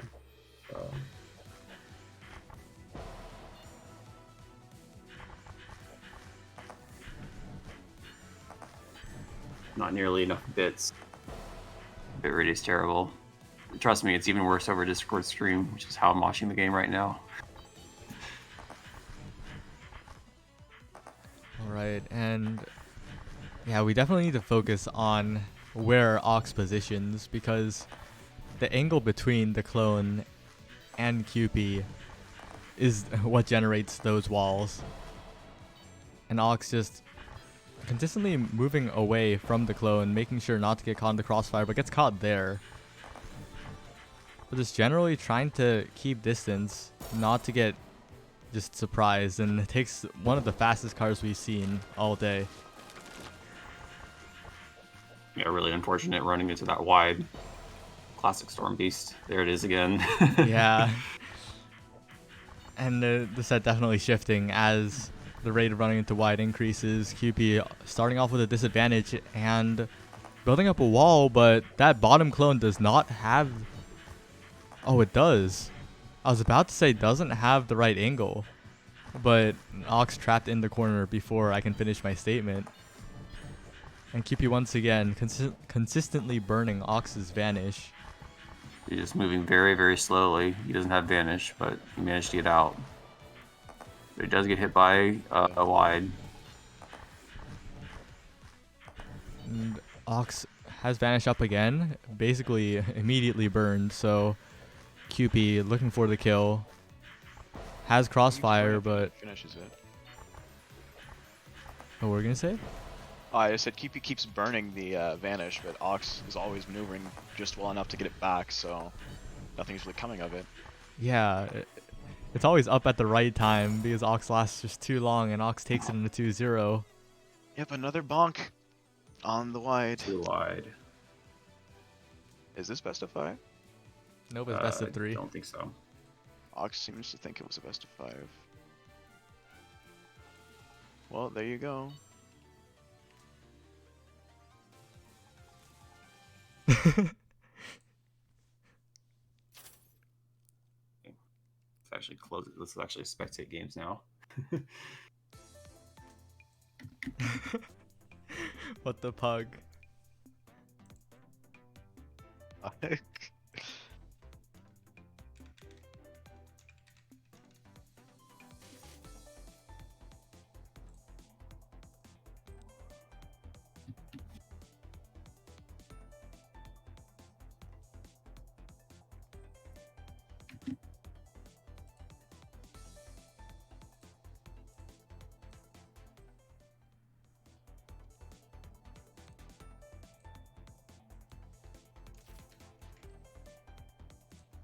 Right, and we're seeing the pretty expected Meguka, but the very unexpected Guido in here for another top 8 match. Yep. Maybe I'm a little biased, but I'm cheering for Ghetto here. I can't say that with a straight face. I don't know who to cheer for. I don't want Maguka to be eliminated either.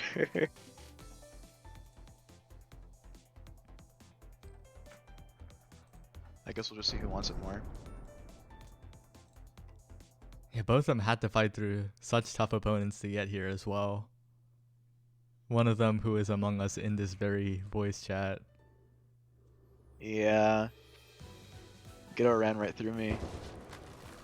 Guido opting for the Sun again. Maybe the Frost was a one-time pick against Lich specifically.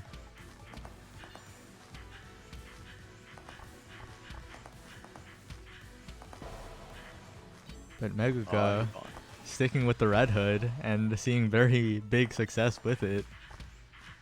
I am like this whole bracket is like been confusing for me. Players are playing characters I do not expect. That was a hard to see wide there. Characters are on top of it. Yeah, and And I'm not even seeing what these people are running into. Very cluttered. yeah, bullet transparency is almost a must-have once you're in certain matchups or are playing certain characters. But Meguka just playing fast, just not letting Guido get any momentum. It's always up in Guido's face, maybe not physically, but always has something. And it's just Playing very aggressively. yeah, just throwing out enough buttons to catch Guido's panicked movement out. Well, there you go. One set.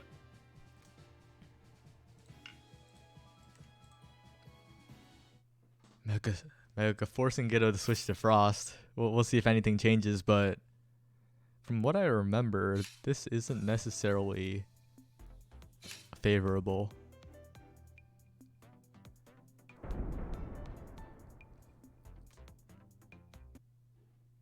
And Jahvaro cheering Guido on. I know he has it in him. Oh no, I've got a green duo. This will be easy on the eyes. I've seen this so much today. Oh no! Oh, wow. Unfortunate. That's a J Feather if I've ever seen one. I'm gonna say it. Well, that makes the counter 2, doesn't it? That makes it counter 3. Have you forgotten? 3? Where's the third You J said it Feather? twice. Did I? Okay, Yeah. well now it's 4. Anyway, it's 3-2. Ghetto is behind.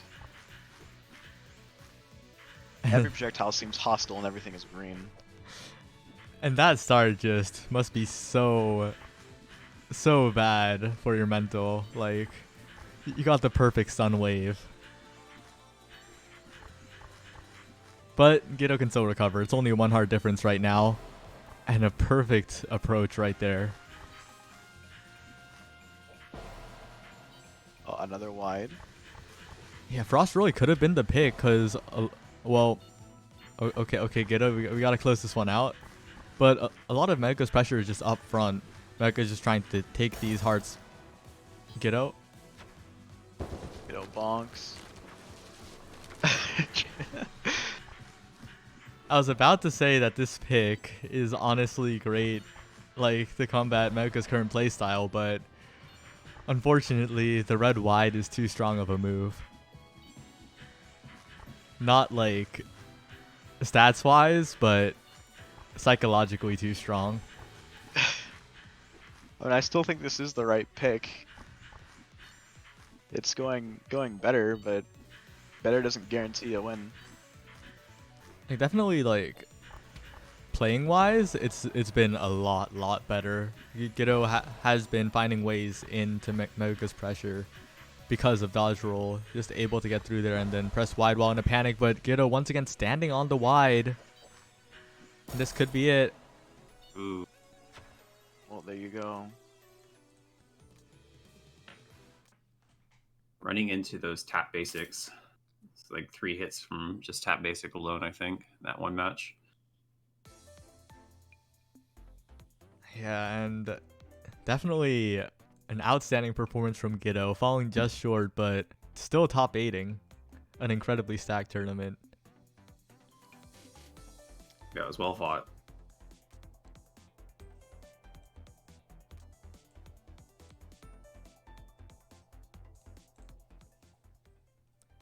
Definitely loved the Frost Switch. The Frost Switch was great.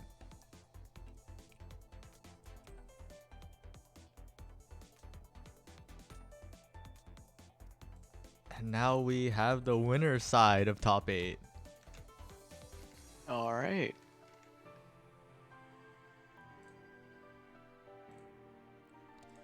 We're gonna have Rem versus Karo first. Oh boy, the Suns. I fear their power. I've been burned so much by Sun. Will this be a Sun Ditto? A mirror.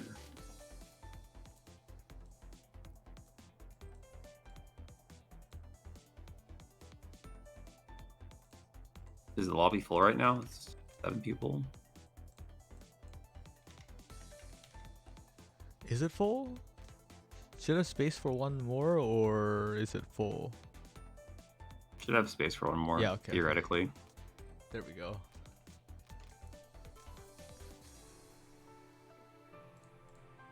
And man, same profile picture too. Definitely a classic.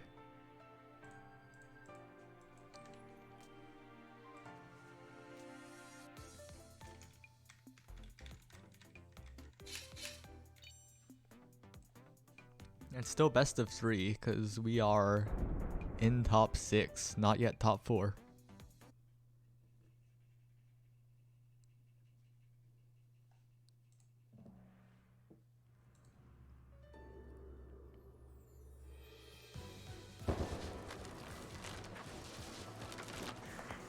And it's a matchup of 2 of the top Suns. Both going for breakfast combo and both getting hit. Great way to start. Definitely one of the more aesthetically pleasing color matchups. Big fan of these colors.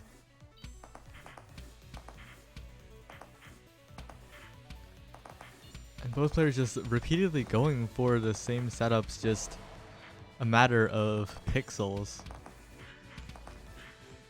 Now we're finally seeing something a little different. Yeah, And back to the same. you can see a little bit of the stylistic differences between the players. Karo really likes doing the double diamonds. Like, other some players opting for shorter diamond usage when in higher pressure matches, it seems like.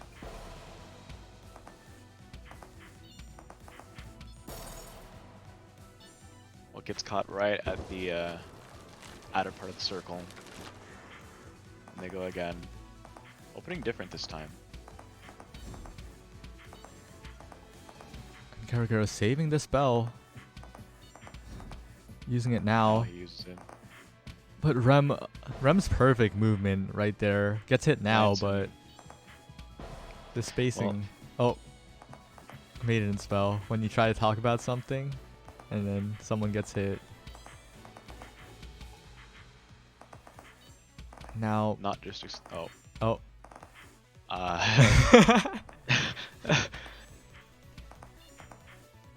Okay, well, Sun's just throwing out the projectiles like they usually do. Geez, a situation like these where it's really, really hard to see where waffles are going.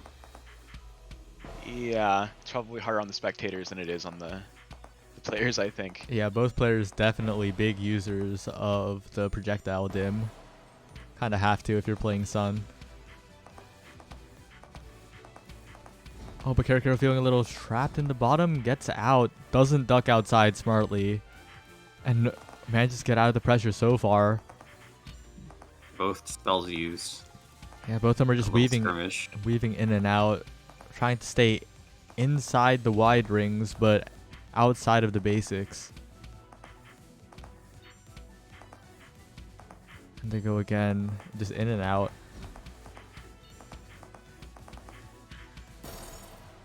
Oh, Okay, gets hit. Was close though. Let's go! I get a spectator bug. I can't spectate. Oh Okay, no. there we go.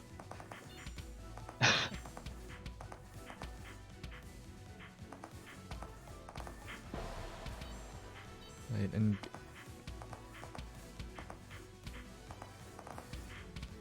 both players definitely with very similar game plans, but Rem definitely. Well, as I say that, Karo takes a 2-heart lead. And having a lead, well, a smaller lead, but having a lead, That becomes larger again. yeah, definitely super duper important, as it just lets you like mentally play more relaxed. You can be going in for more stuff when you have more hearts than the opponent, especially in a mirror when everything else is functionally identical. But great dispel from Rem to get out of all of that, negating all of the layering.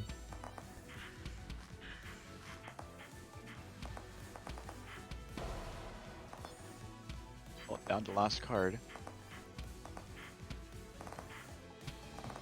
Yeah, I think it's important to note that both of them aren't really giving each other that much space. Well, long range basic, last second of it hitting Rem, but in general, like in the first game, we saw a lot of like mid-range, longish range. We saw room for both of them to press diamonds, but now we're rarely seeing diamonds being held. They're staying in that close mid-range. Yeah, they seem to. It almost seems like they have a mutual agreement on when they want to go in on each other. They both seem to approach and back up at the same time. And diamond boosting, the speed boost given when tap diamonding, just so valuable in maneuvering these tight spaces.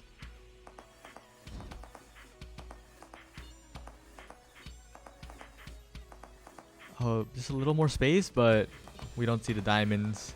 Again, we see tap diamonds, short charge diamonds, as both players are just trying to get a hit now.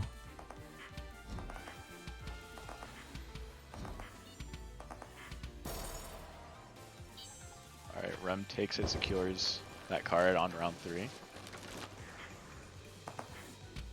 again, well, similar opening, but Oh my gosh, they're using the exact same moves at the exact same time. Caro is still using diamonds more though.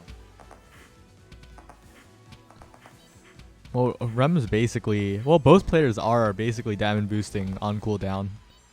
It's just such a good tool to take up space and get you out of situations. But that situation was basically a checkmate, trapped against the wall and 2 projectiles.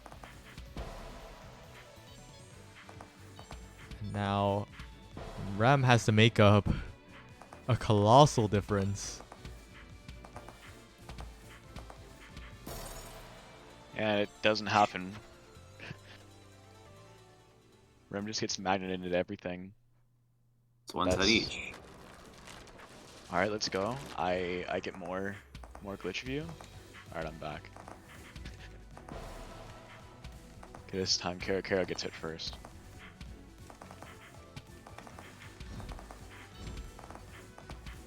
The spell trade.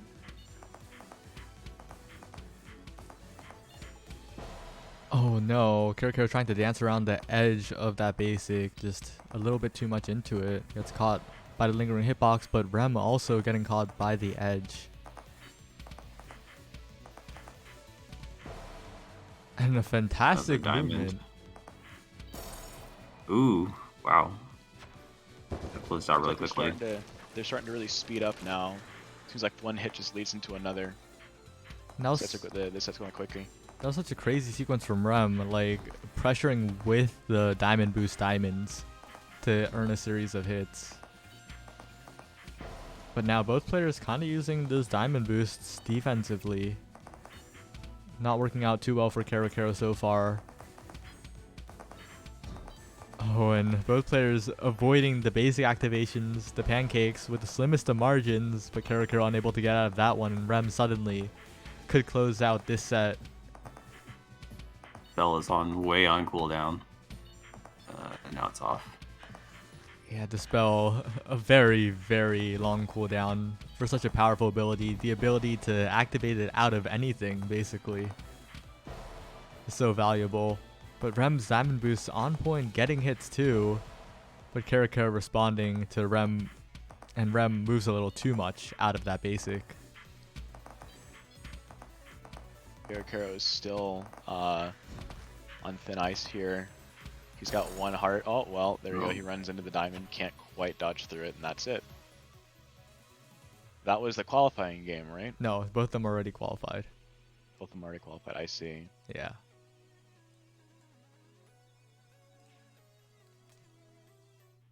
Now playing for victory.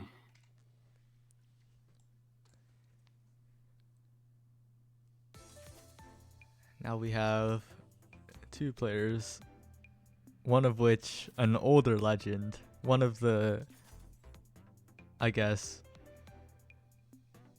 like easily one of the top players of 2020, of 2 years ago when the game was first released. Zale. They're Zale. back, already qualified.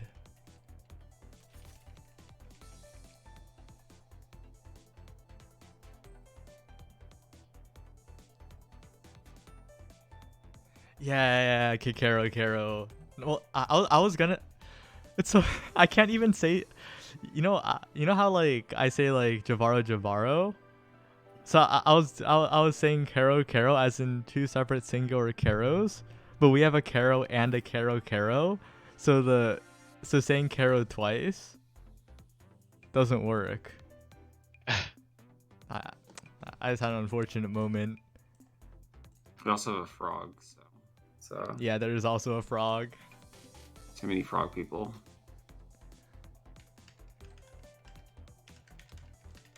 But yeah, I definitely noticed that too. Like, they really played more and more similarly as the set progressed. Out of necessity, probably, with the scramble situations.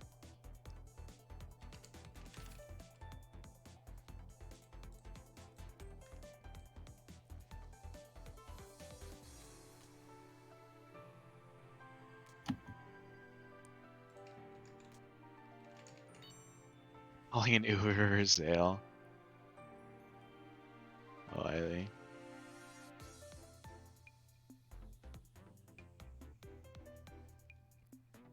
All right, another best of 3, which definitely contributes to this tournament being firmly under 3 hours, probably. Can't confirm that yet.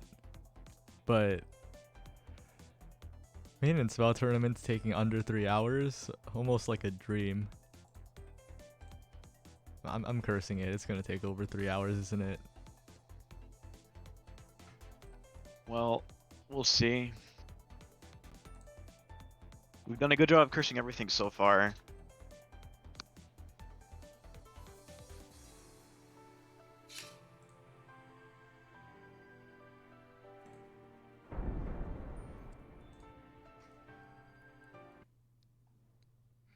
Yeah, it's exactly 2 hours right now. Honestly, good pace, good pace, good pace.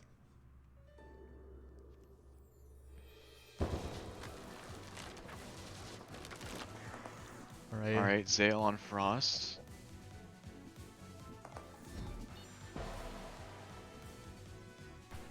Really bonk. It's kind of an interesting matchup because Jayfeather. Oh, what a roll, by the way.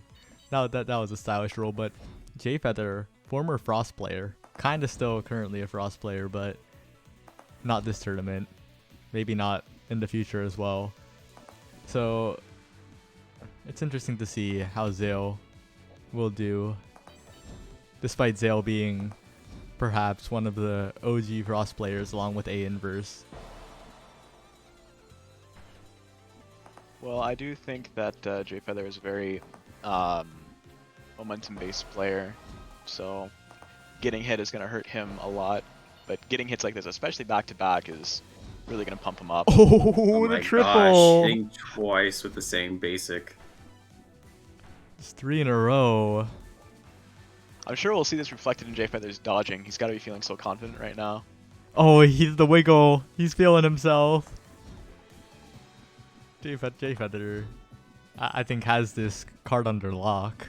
The momentum's too much. Yep, there we go. There we go. Let's see if that carries over into the next card. Jayfeather actually won their last meeting, which is why, even though Zale has had more success historically, Jayfeather is seeded 1 above, because Jayfeather did win last time. Honored There you with go. the Vincent special. And here you can see the reason why, well, one of the reasons why Jayfeather dropped Frost.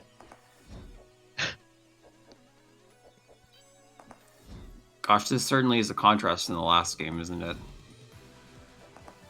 Very, very different gameplay. And again, Right, it happens again.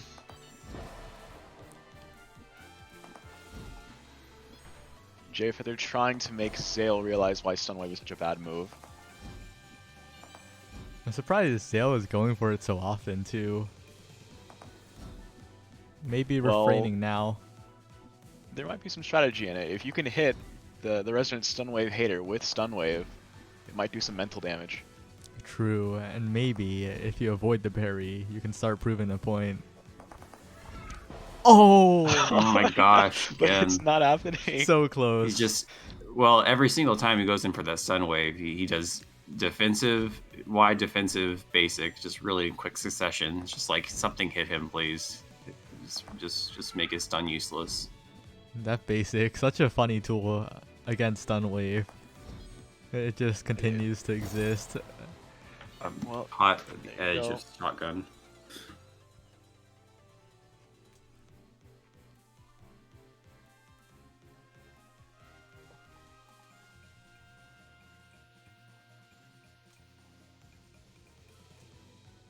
Swapping Oh, storm. Storm. Oh no.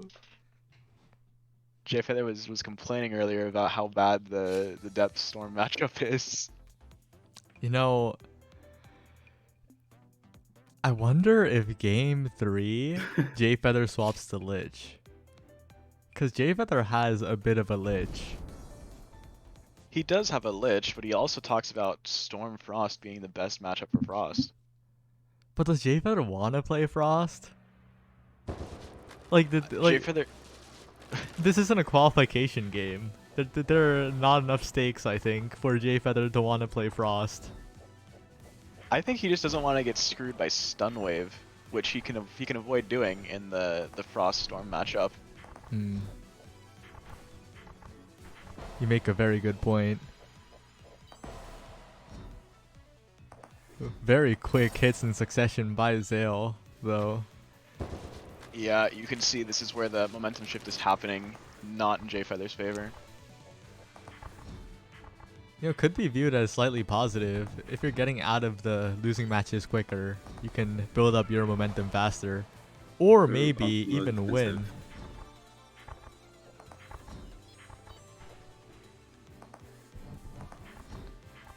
Like this matchup though, definitely very prediction heavy for the depth, dodging wise. Or maybe just like very reaction speed heavy. Like decision making has to be absurdly quick here. You just have to be constantly thinking about what the storm is going to do to you.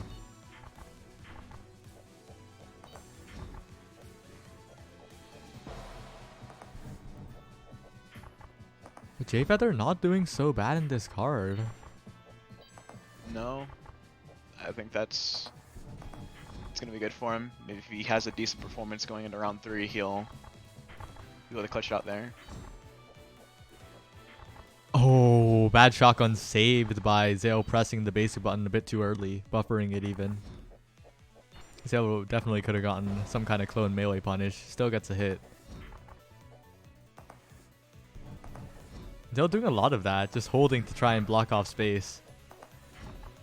And it's working. Getting Jfeather to burn the defensive special that came up again very quickly.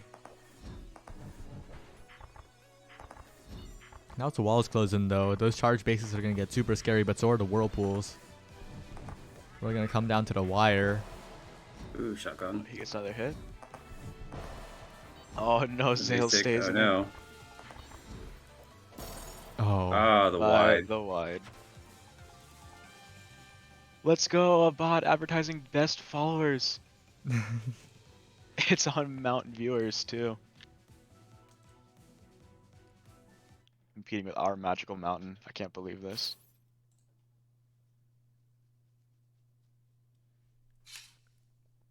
Soft Frost. You were right, Jahvaro. Why do I even doubt?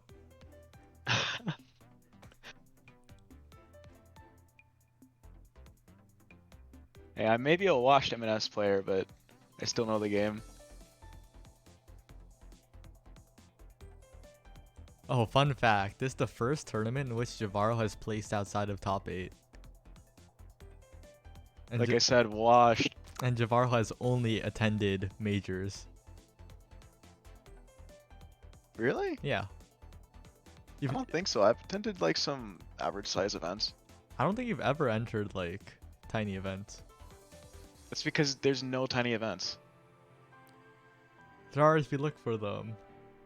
What do you mean? The only tiny events that are around are ATM, and those either become majors because everybody enters, or they don't exist because nobody enters. Oh wait, you did enter ATMs. Wait, no, you didn't. Yes. You DQ'd. Oh wait, Did you I didn't DQ? DQ on this one. That was a pretty stacked ATM. Let's be honest. It had Rem, Speed, probably. Karakaro, QP, you, Ox, Hobo. I don't think that necessarily means it's a major. Though. It's not It a just means major, it's but like stacked. it's very stacked. And you outplaced Jfeather and QP and Ox and Hope. Okay, okay, Jahvaro. I mean, look, this is my leverage now about my real skill level. This event, Saya, I'm holding onto this like with an iron grip. I'm inconsistent.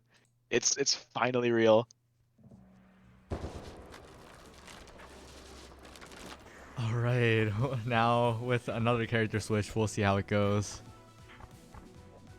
All right, this is definitely nostalgic for me right here. Seeing the Jfeather Frost.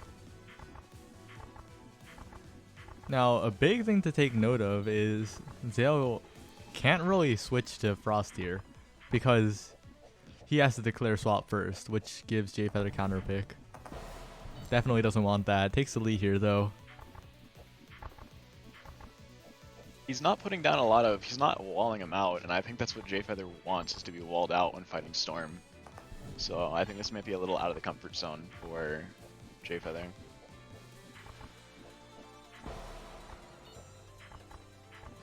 Yeah, and we talked about Def not seeing play, but after this tournament, I think Storm's the lowest pick rate.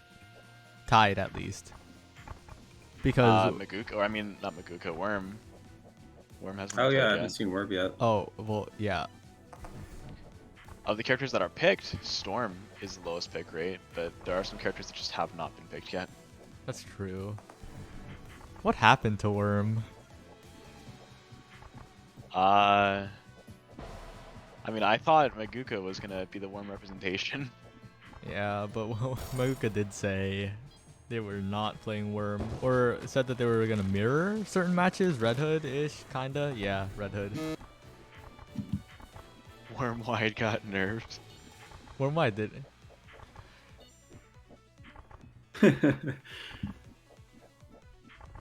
When's the last time I did a nerf? Like 10 months ago, something like that. Quite a while ago. Wow, under a year? It's crazy. A Feels little so after the ancient to Switch me. version came out. Oh no, and Zale gets a perfect read with the charge basic on the clone.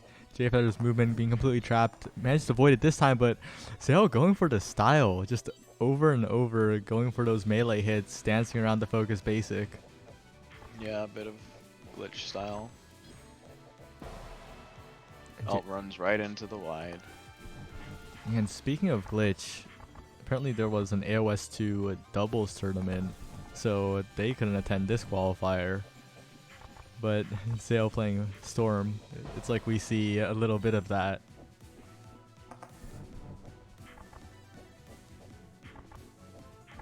Jfeather suddenly with the lead though.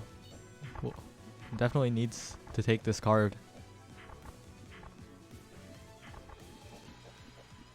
And what I've like always felt is Storm's tap basic is crazy. Like somehow. It just feels so much more immediate than anything for some reason. I mean, the top Even though basic it- always. What's up?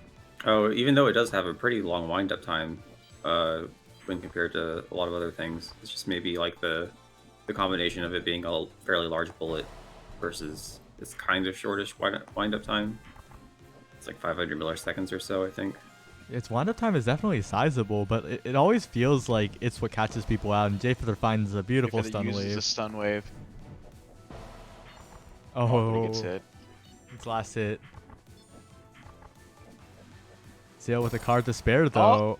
Wow. He doesn't get the melee. Card. Final card. Coming down to the wire, and Oh, yeah, that's how I felt in my game.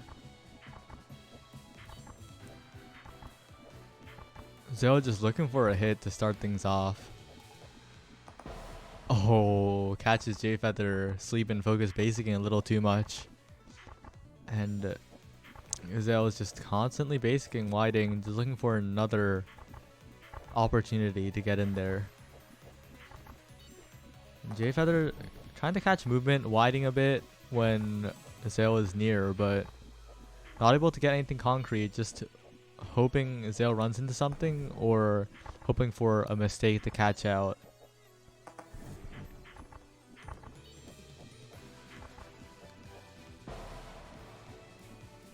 And the focus basic coming in clutch. Oh, that was a very risky melee from Zale. Not quite sure what that spacing was, but Jfeather gets out of there quick enough.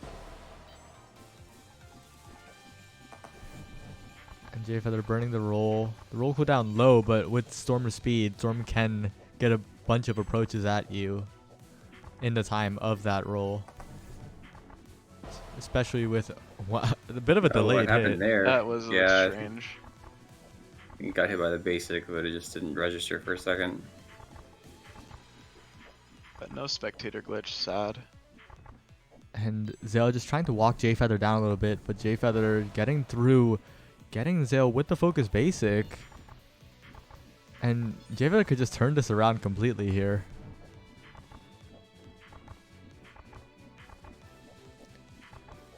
And Zale going back to being safe with uncharged basics. And it really doesn't feel like J-Feather was winning, but J-Feather's suddenly ahead.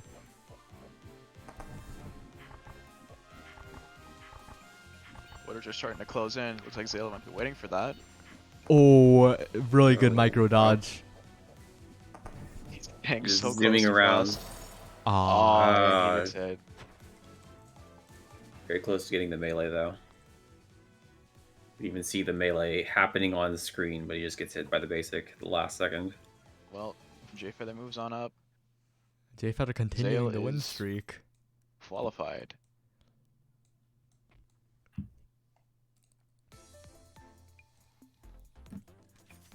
And the number 1 and 2 seeds meeting in winners finals.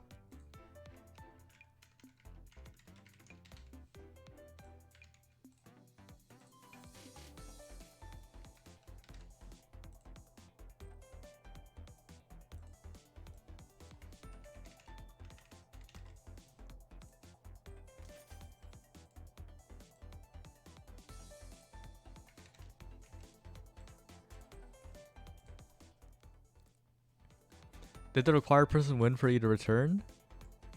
Yes. But we'll have to wait a game. As we're going to have Caro and Ox first.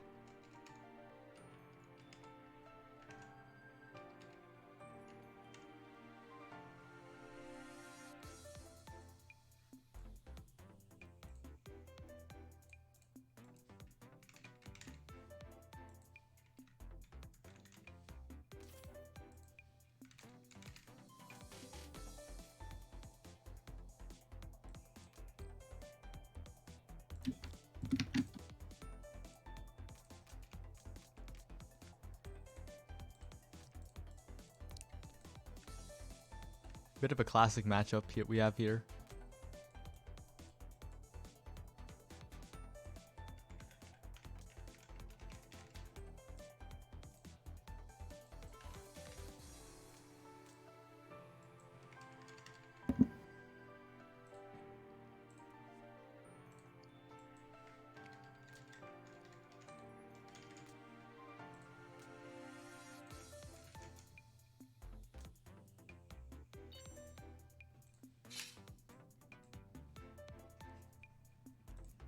Losers quarterfinals. A bit of a classic matchup with Ox and Caro. See ya, Caro. Singular. Singular Caro. The second qualifier is definitely going to be scheduled with 4 people who couldn't enter, so yeah, a lot of people couldn't enter, EU time zones especially. Also certain D&D match. But anyway, we're getting right into it. Ox gets in right away, getting a hit immediately. Bit of a clash of play styles, really. Ox trying to settle outside, backing away from the diamonds. And perhaps the most distinguishing feature of Caro's play versus other Suns, the diamond usage, which a lot of other Suns just don't do. And here we see it again, the layered diamonds. We see it a lot in like lower level play because people just get insta-killed by diamonds, but once you get deeper into bracket, you start seeing it less and less.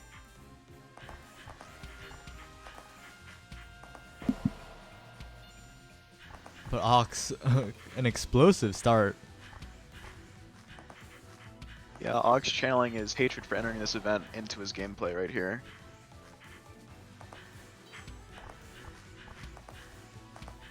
And Caro just trying to find a foothold in this first card. Has to dodge everything. Micros the focus knives. Just backing up, moving slowly, just trying not to move too fast into things. But the knives Okay, activate. good.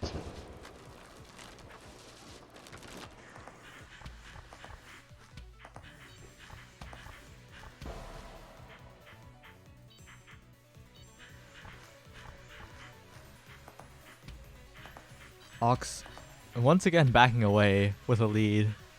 Trying to catch Karakaro chasing.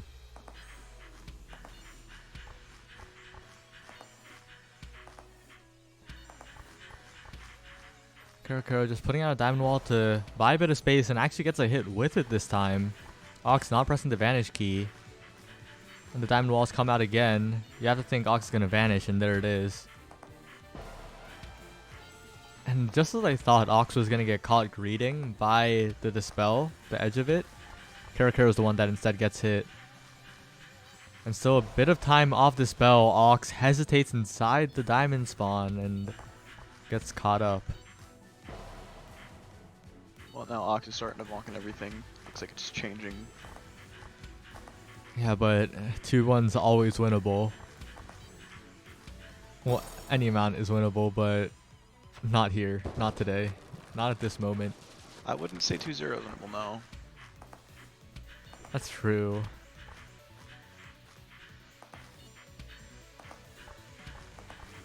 Well, new card, -1 heart. It's basically a fresh start. It feels like whoever gets an early lead just wins these cards when it comes to these two. But maybe not. But Oh no. it's the early lead effect. Oh. Man, my PTSD from fighting Sun coming back to haunt me. And Karakaro just rushing in, knows that one hit is all it takes, can't afford to get hit once or twice. Not 3 times though. There it goes. Well, that's one for Karo.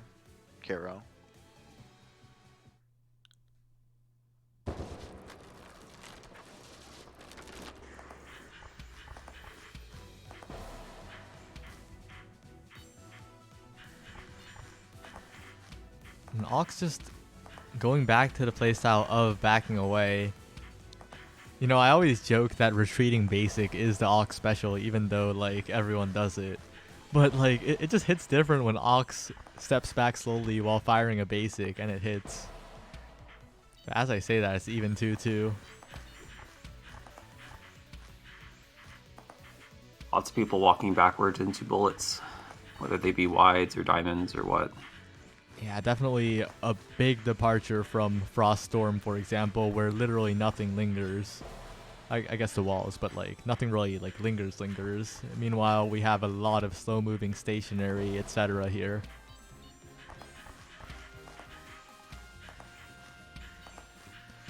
And Ox really wants this card. That does not want to go down in a best of 3 in the second game like this. Such a disadvantageous position to lose this card right now. But the diamonds are coming in, and the spell, not the spell, Vanish is down. He was almost out. Got hit by the last part of that barrage. Ox definitely a user of Vanish, doesn't want the variance and dodging. Oh, Ox, you can't step outside like that. That was scary. It's backed up outside of the diamond spawn. But he did have Vanish, so... Yeah. Oh, he gets hit by the back of the bullet. Once again, the slow drift. Oh, and again. Slow moving projectile is just built different.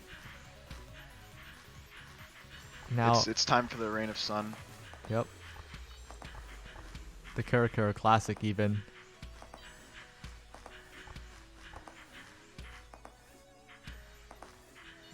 Karakara slowly just claiming more and more space with those wide drifts, combining it with the diamonds to create a deadly combo, and it's looking all Karakaro in this card.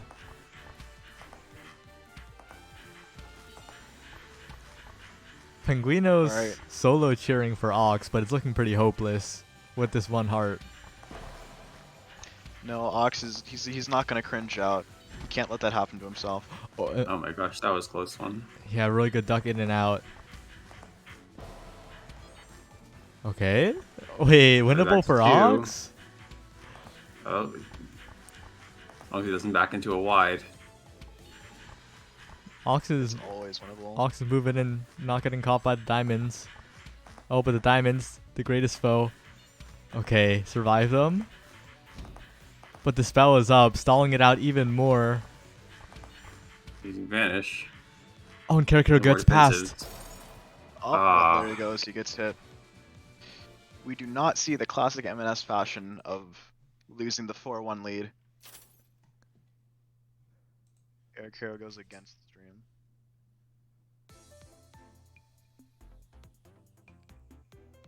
And Karakura moves on. Now we have Zale Meguka, and we're gonna drag Max in, ready or not.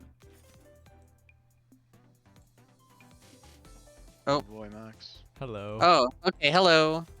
Yeah, so the secret person was Meguka. Oh.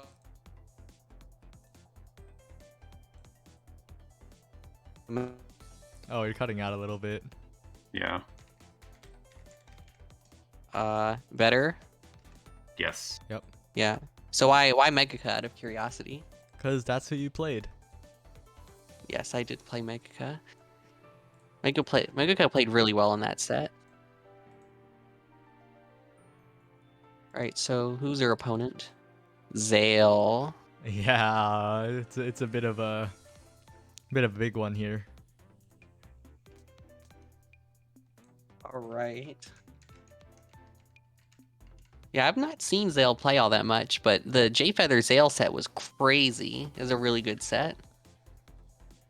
Yeah, Zale definitely one of the older players, like dominated a certain portion of the Spellberta era, if I remember, back when Frog played a lot.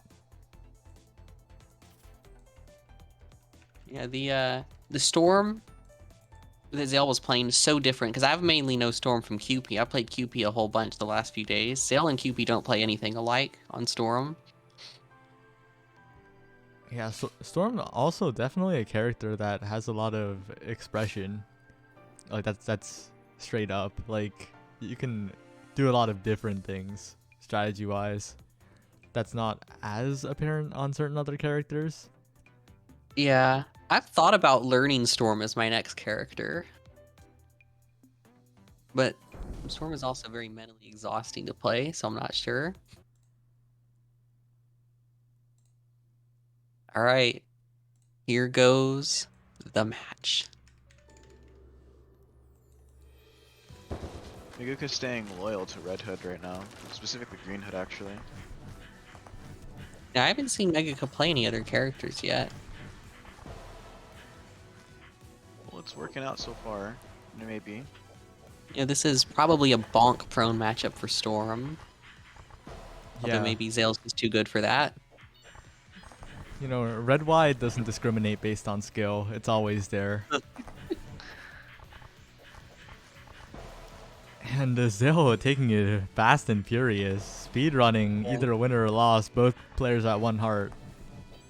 Well, we can see there's a lot of back and forth here. That's how every single heart has gone so far, has been one hit followed immediately by another one. Well, if the pattern continues, I believe that means Megaka will win, right? Because you got the this hit. is a very pattern-based Ooh. game. Ooh, right to the So wide. there you go. Bonks wide. Oh, and the pattern does indeed carry over.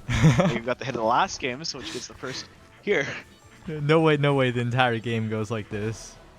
No. Oh, it okay. does not. All patterns end at some point, it seems. Zale is playing like a maniac, just going in. Zale was not happy to lose that first card. I think a common theme is wanting to finish a tournament quickly. And Tournament's already been pretty quick, right? relatively, yeah. But Yeah, like I don't know how long they usually go. This is my first tournament to enter. this was how many players? It was 19, right? This I size think it was 18 or 19. Yeah, this size usually takes like 3 hours, maybe a little over. You know, Megaka pushed into the corner. 30 minutes left on the clock. Oh no. But yeah, like after the first cars back and forth, it's pretty much been all Zale. Zale just cleaning it up, moving so fast. Is this set a best of 5? This is still a best of 3. Okay, still best. We're gonna have best of 5. Best of 5 is everything after this. I see. It's the last best of 3. How many games are left? 1, 2, 3, 4. 4. 5 if Oh, reset. There's no way you're getting it under 30 minutes. Yeah, no, it's above 3 hours again. Rough. Is that such a big deal? I promised like 2 to 3. Well, it's better than a 3-day tournament from a 2-hour event. I had that happen once. Oh no.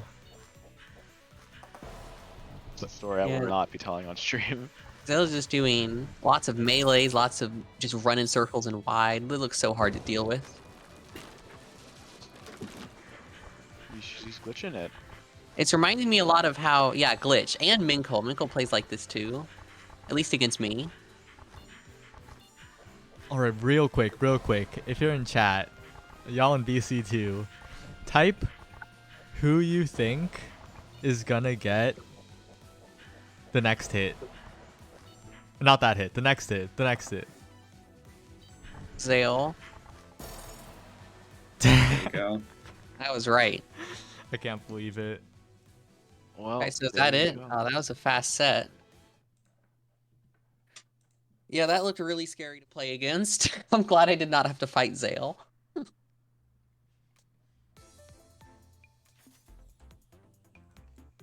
Well, Still want to fight Zale at one point. What's up? have you ever fought Zale in bracket? I fought him once. It was my first tournament, I believe, and I lost to him. Yeah, I lost him for like what, 4th at a major. Yeah, but I've been looking to get my rematch against Zale. It's not happening today. Not the Jahvaro Qualifier. Unfortunate. But it is time for Rem versus J-Feather winners finals. I gotta say, I'm a big Rem fan. I've been so impressed with Rem's gameplay, both playing against and watching. Yep, he Seems is very good. Seems to move like around the screen in a way I've not seen from other players. All right, if you're done with me, I'll head out as well. Alright, it was nice seeing ya. Yep, No, Max is leaving. I can stay if you want. That's true. Alright, good with- well, let's put it to the chat again. Host a poll. Host a poll. Actually, no, just type in chat. Do you want Max to stay? Yes or no? I mean, imagine if someone typed no. I know, right? It's such pressure. You have to be anonymous to be fair. Anonymous votes? Let's go. Max will host beginner tourney. Oh, Illy's leaking the secret information. Well, I guess it's not really a secret. I did post it in the Maiden's chat. I'm a Max hater. Oh no! I don't even know you. Okay, it's Rem versus J-Feather. We're into winners finals. The first best of 5 so far. They're right back into it. Yeah, Sun, I feel like, is the character where moving backwards is the most dangerous against. Oh, I just realized we have both a Sun and a Frost player in this voice call. Yep. I'm a weirdo. I actually really like this matchup as Sun. I feel like What? Basic is quite good at not letting Frost do what Frost wants to do. Yeah, it's pretty good in general. I also like this matchup. I think the hardest part about this is Sun is getting hits, but I feel like most players you'll hit eventually. You just gotta live long enough. So true. The Illy Minkle school of thought. Yeah, I mean it doesn't really work against Ilya Minkle when I play this matchup against them, but against everyone else, it works. Yeah, so I've actually talked about this matchup with other Sun players, and apparently I play it a bit differently. Other Sun players seem to think that sitting inside Focus Basic and building walls is what you want to do, whereas my game plan is to never be inside Focus Basic. And it looks like Rem is playing it more the way I think you should than how Karo likes to play it. Not sitting in Basic. But Jfeather consistently just getting in and out, like really good dodge roll timings. Yeah, this is one of those rounds where you're just not getting any hits. It feels bad, but there's not much you can really do about it, I feel. Dodge roll is just such a perfect move to counter everything Sun does on offense. Feather's definitely playing well. Well, enough to make Rem switch to red. That's really sad. I wanted to see more of the Rem Sun, but I remember I was confused, like, back when I thought Rem was like an exclusively red player. There was a period of time where I thought that, and when I saw them playing Sun, I was like, did they switch? Did they like? And then I was like, oh. Yeah.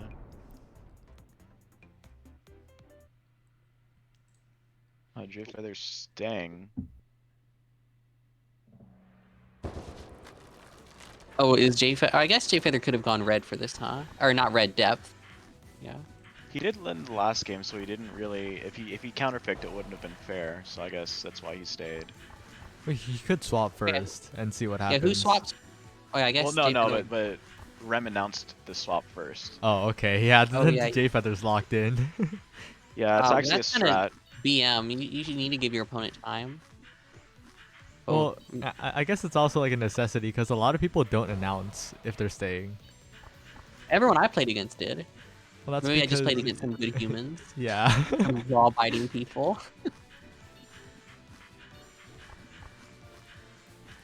Yeah, I feel like red can also play the just don't ever sit in Focus Basic game and it will probably go pretty decently.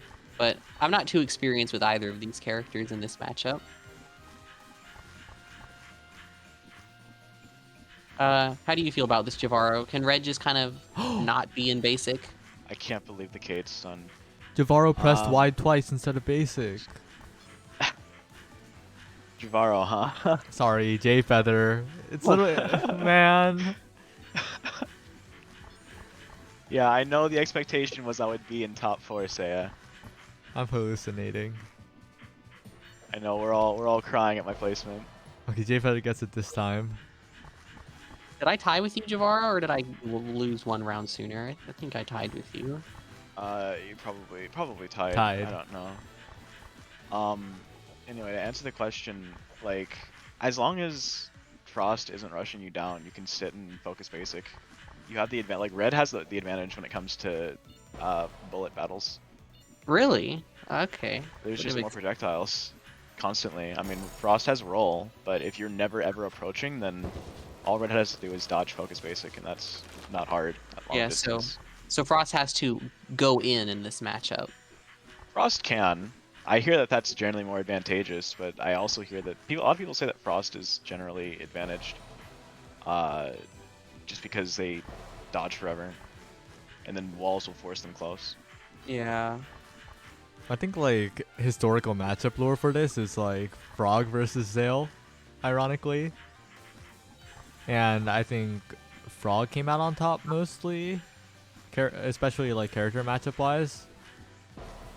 Is this Red Hood Frost Yeah, with Frog on Red Hood? yeah. Wow. Well, you see, that just goes to show that matchups don't mean anything. Yeah, I'm seeing a lot of unfocused basic usage from, or not basic, unfocused kunais from Rem, whereas when I played Megaka used almost exclusively the focused kunai. So a bit of a stylistic difference between reds. Ooh, getting hit twice in a row like that's unfortunate. Yeah. Down to final card.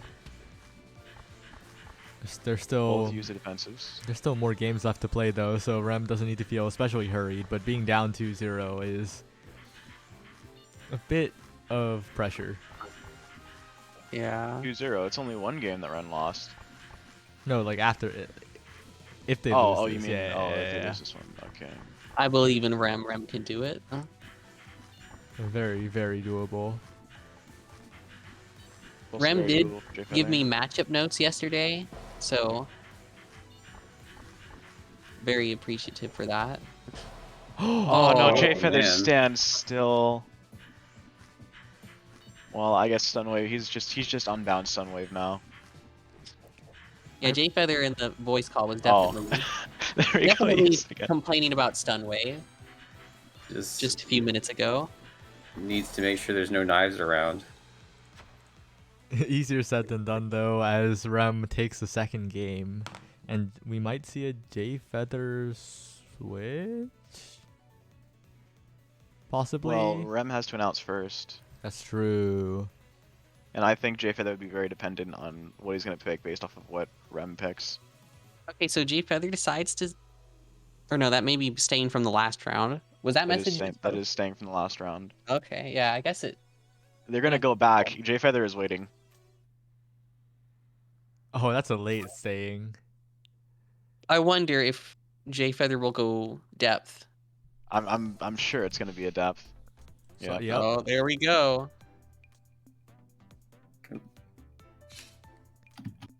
Absolutely waiting. He wanted that counter pick. Sun depth isn't really a counter pick though, to be fair. For the Jay Feather Rem matchup, it might be. But it's red At least depth making here. Oh, red depth. All right, let's see if how this matchup will go. They've like played different matchups every game, haven't they? It's counter pick and spell. Oh, bonked the basic. I definitely, yeah, Oh no. some unfortunate bonks. Yeah, and Rem just unfortunately doesn't gauge the Whirlpool detonation twice in a row. We'll see if that momentum does anything for Jay Feather. Red at least is fast, and so can probably try to maneuver around depth stuff. Jay Feather kind of just scares Rem into vanishing. Unfortunately, walks into a wide. And you have to think, Jay Feather is in a bit of a bind. Like, although the setup's coming in, forcing Vanish out, any hit does it, and Red Wide is notorious for existing. Yeah, it feels like Rem is doing a good job not letting Jay Feather stand where he needs to stand to set up the checkmates.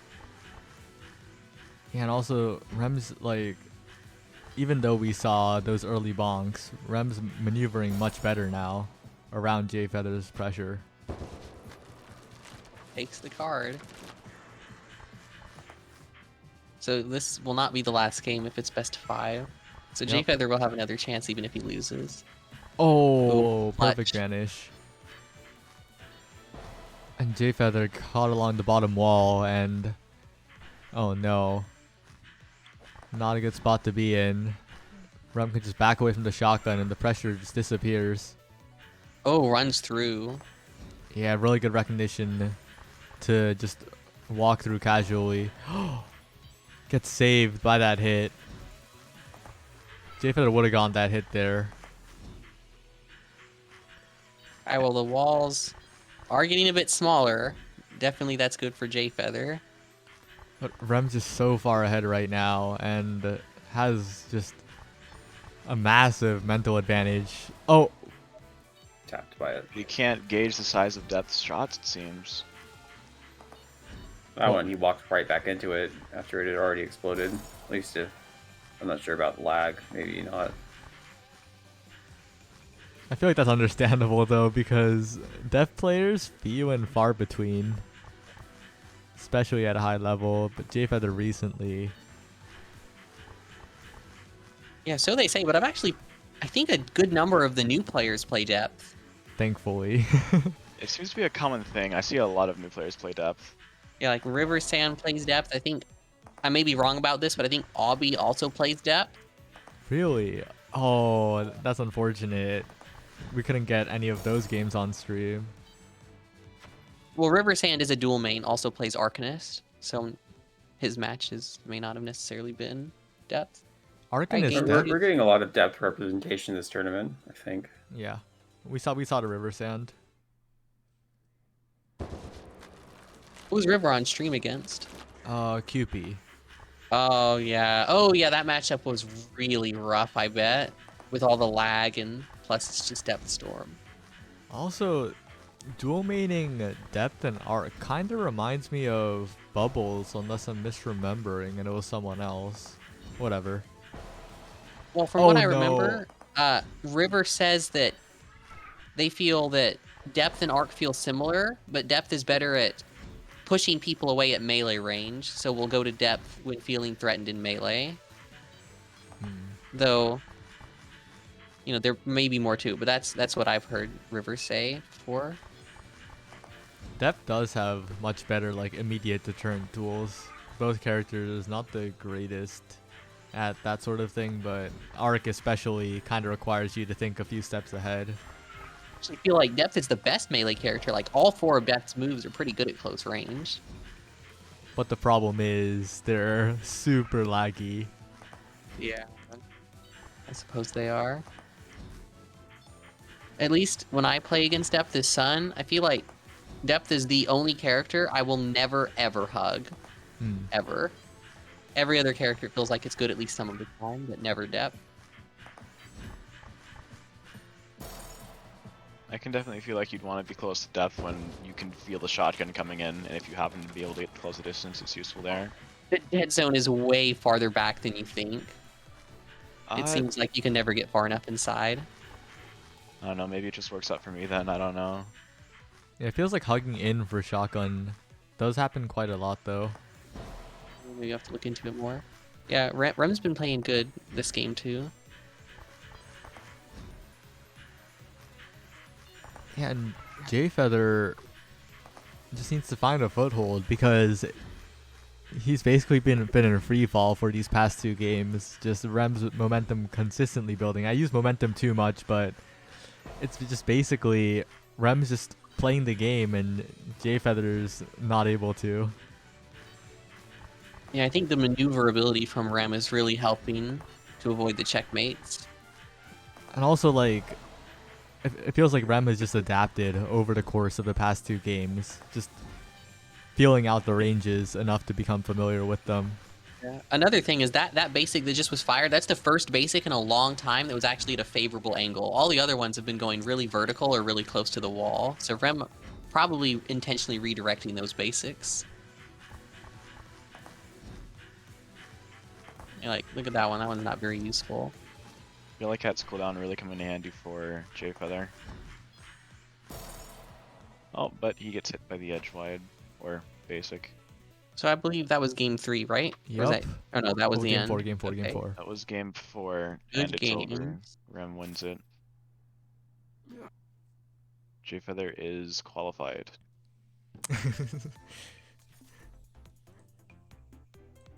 Is there like some inside joke with that? What do you mean? It is qualified.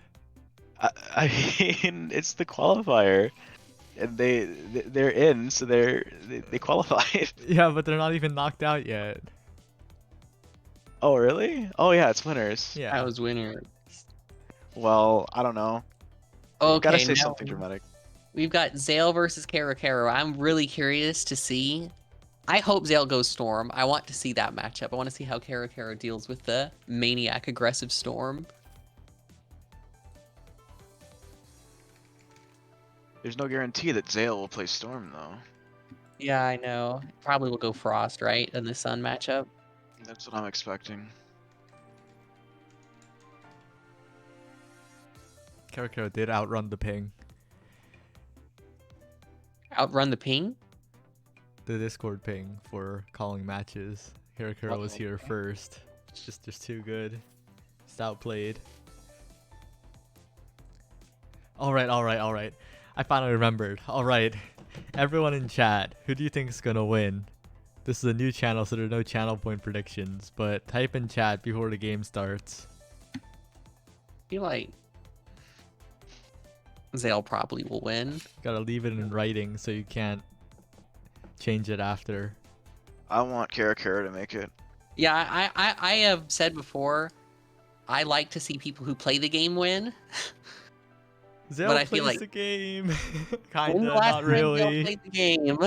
Today. Yeah. He's playing it right now. So true.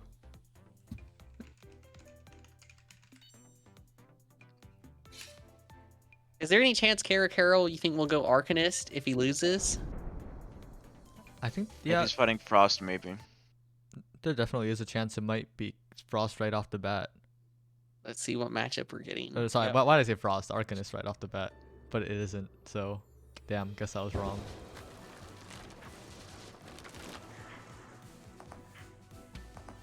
Yeah, and Zale's dodging in the other games against J Feather was really good, so like relying on random bonks probably isn't going to be reliable. Random box is always reliable. Unless it's Minkle or Eiley. Yeah. And the wall is closing very fast. Neither player getting hit for an extended period of time. Karakuro finally getting hit. But I think the big thing is, you know, Karakuro, like, the most obvious distinguishing feature of Karakuro's playstyle is the multiple diamonds that top players don't really go for as often. But against Frost, they're kind of useless. The you mean multiple channel diamonds? Yeah, multiple channel diamonds. Well, we can see Yeah. adaptation because he's not using the diamonds very often. That definitely a matchup thing though. And Zale taking a big lead. Yeah, diamonds I feel aren't very useful against Frost because roll exists. You gotta like channel one long and then read the roll with a second wave of diamonds or some waffles. That can sometimes get hits. If you read the roll positioning. Aw. And that was cool. It almost looked like Karakuro got hit by a waffle because the wide overlapped. But it's gonna be hard for Karakuro to find a foothold here. Yeah, so I was discussing the differences in playstyles between like Rem and Karakara. You can see, I think, right now that Karakara is relying a lot more on just trying to build a wall inside of basic instead of going around basic. Yeah, they definitely. Ooh. Oh, gets hit by the wide. Oh no.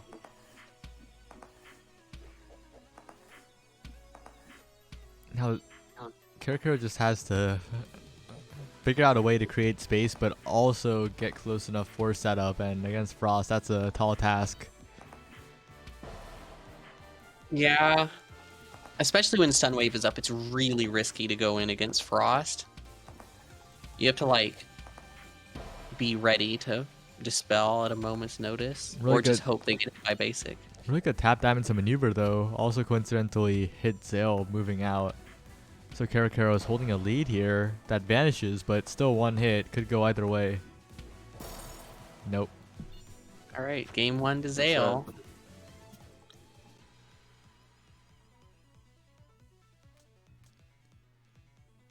Karakuro staying? No arc switch?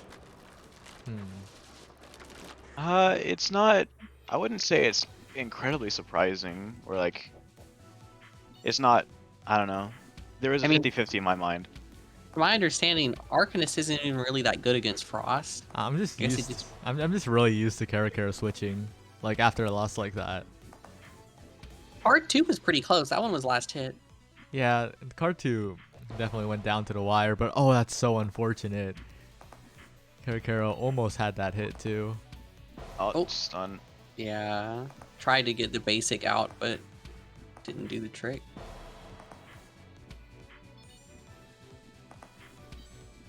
And if Zale is the one who ends up moving on, we'll definitely have to see how. Actually, no, I can't say that because J Feather stands in the way, so I can't make statements about Rem's son. Yeah, J Feather beat Zale last time. Yep. But right now it's Karo, so we'll have to see what Karo can do here to bring it back. Wide spammed. That's so scary.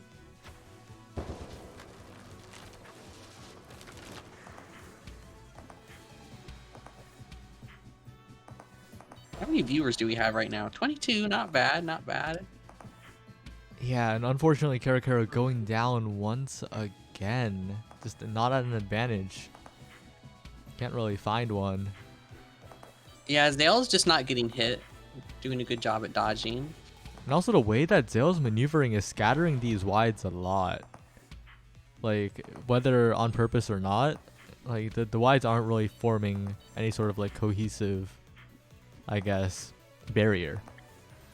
Yeah.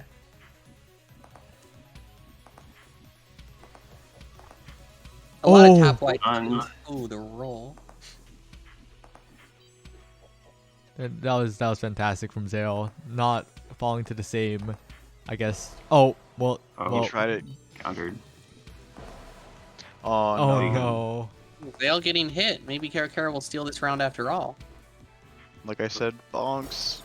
They're always Oh, reliable. yeah, they're reliable.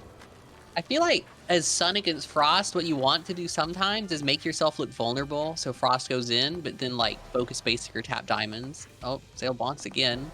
You have to like make yourself look really, really vulnerable, but then catch him out at the last second. Oh my goodness, all of the hits going off right now. Yeah, I can see what you mean by trying to, I guess would be the equivalent of conditioning. Yeah, You gotta be careful not to get hit, given you only have 4 hits. 1 hit's pretty huge. certainly. Karakara trying to trap Zale's approach once again.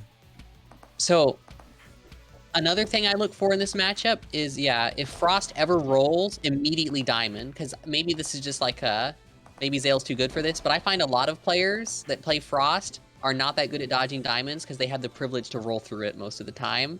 But if you can catch Frost without the roll in diamond, sometimes you can get a hit. Yeah, and But also, Zale's probably too good for that. do you tap or hold? Depends on how far away Frost is, just whatever you need to do. And Karakara takes the game. That's good. That was crazy. Did not think that was a Karakara game, but Yeah. it was. Solving Storm. Oh yes, I really want to see this. This makes me happy. I want to see how Karakara plays against this. Do you feel like Karakara was happy about this, or wanted to keep playing the Frost? I I don't know that's how he hard feels. to say. I think he's probably happier to not be playing Frost, not necessarily happy to playing Storm. Yeah, I've not talked to him that much about how he feels about these matchups. Well, he doesn't like Frost, so I think this is just better for him. Well, not better for him, but rather he likes it better. Ouch. Yeah, so it looks like Zale's going for the super aggressive plan instead of walling. Yeah, against Sun, that's gonna result in more wides hitting, I think. Yeah. It's hard to get close, but you have to move as Sun. That means wides are a big problem. I actually feel like this strategy is slightly easier to play against. Because when... It feels like you can at least always not get hit if you're playing well, whereas it feels like if Storm goes for the walls, it's not always fully within your control if you live or die. There are certain risks you have to take when you're getting walled in that I don't know. You have to kind of look ahead a couple of basics, which I can't do. But if you do it right, and if you do take the risks, you can avoid the walls consistently. Unless your positioning was bad before the walls were set up, then it's unavoidable.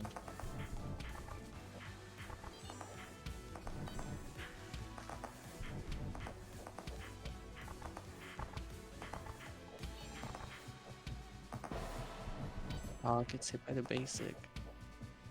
This is really scary looking. Yeah, Zale turning it up a few notches. Yeah, it feels like Karakara is just throwing stuff out and hoping it hits. But I mean, what else can you do? Oh, and it does hit. Oh. Oh, He gets hit by the charge basic. Zale Gets it backs going into the wide. backwards. Well, there you go. Oh. 1, 2, 3. That is 2-1, I think. I believe, yeah, 2-1 Zale's favor. So I've heard tell that Arcanist is pretty good against Storm. Is that true? Just 'cause I do not think so. Or maybe it's good against the walling strategy. Because the reasoning I was given is that you can just debuff whenever Storm goes to charge basics. Yeah, you can debuff if Storm goes to charge basics. I don't think you can... If Storm isn't doing that though, if they're running around, you'll never ever hit debuffs. Yeah, this strategy maybe would be a lot harder for Arcanist. Well, he backs into it. Again, so much backing into projectiles. Yeah, when Sun fighting is against Sun. scary to walk backwards against.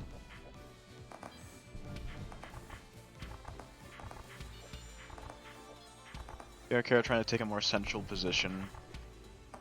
Doesn't want to get backed into a wall and have to deal with potential walling out. All gets clipped by the basic. Wow. Yeah, Storm. What were you gonna say?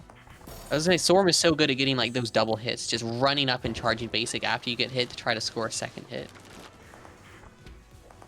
Yeah, and Zil just playing aggressive Storm to a full extent, just constantly going for those melees, not really letting up. The moment you think he's taking a break, he's back in there.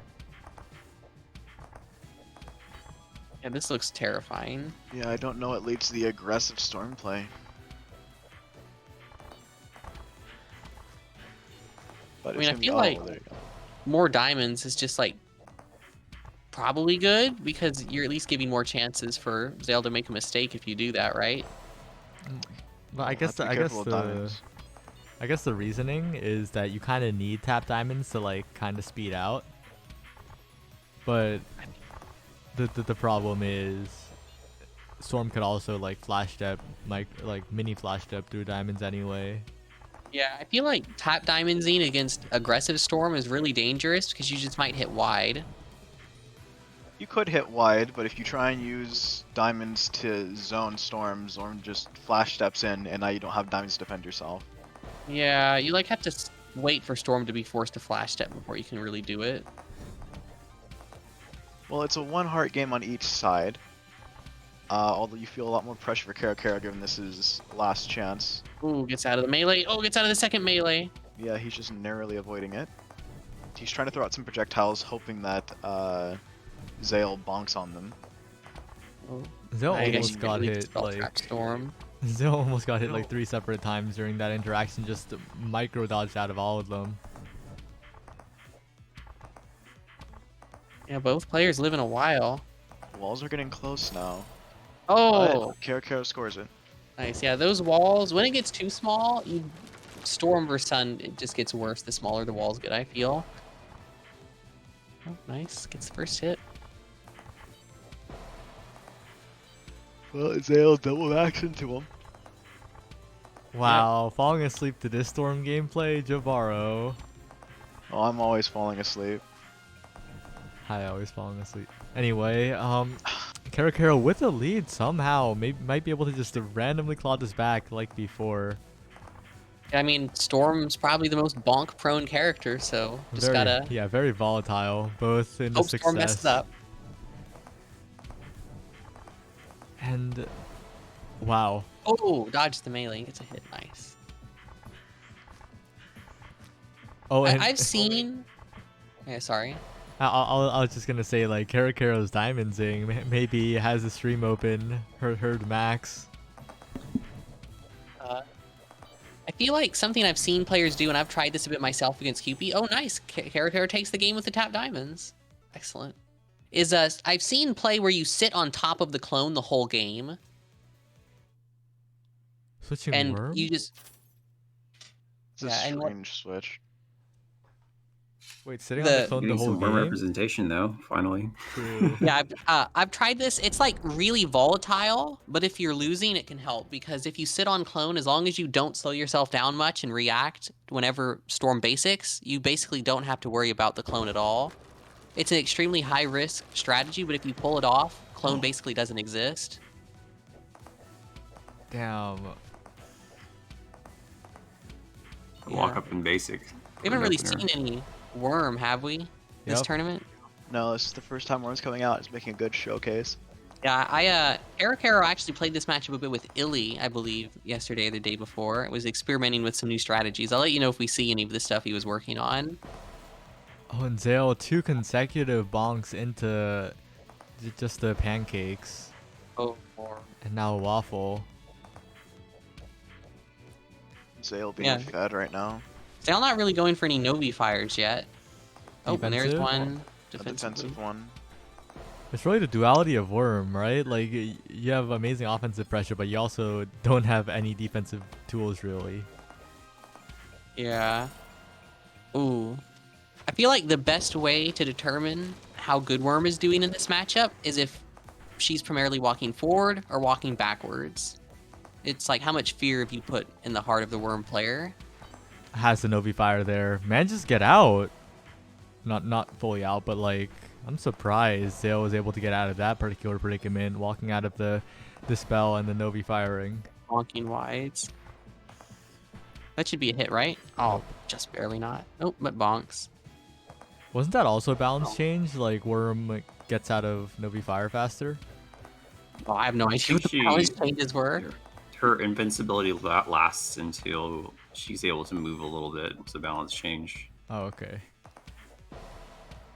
Oh. But Zale speedrunning once again. This is looking like the first Storm game.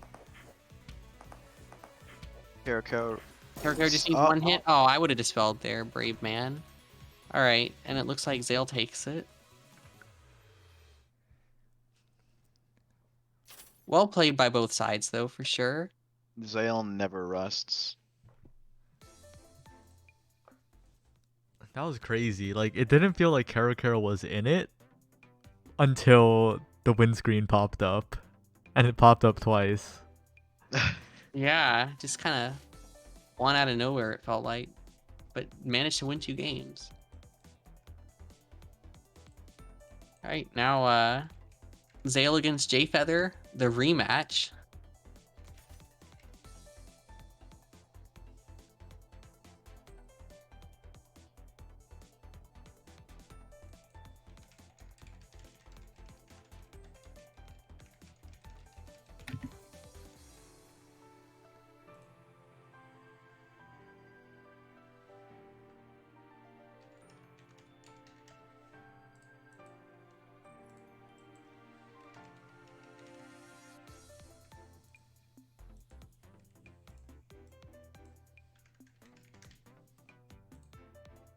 This is for losers finals, and we'll see if Zale can break Jfeather's winning streak against him. I will be Yep. back. The See ya. last set was crazy close.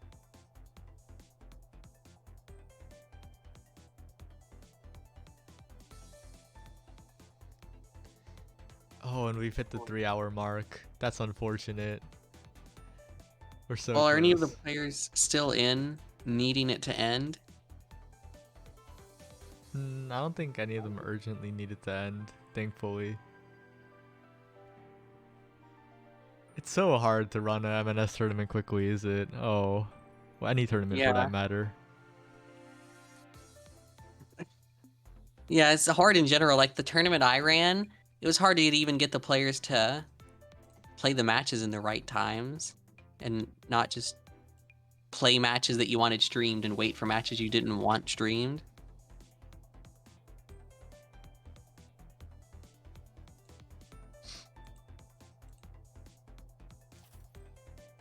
But I think you did your best to speedrun this. You had a lot of matches going at the same time. I think I could have time saved a little more with losers bracket, but we got good matches on stream, so that's fine. You should have had me versus Ox on stream. That set was really good. True. It was hard to pick sure. one. Like from Yeah, what did ended up getting picked? It was Guido versus Biomatter, I think, which was a really, really good set. Yeah. That sounds like it could be good. I've not seen much of Biomatter. I think I played them like one of their first online sessions and not much since then.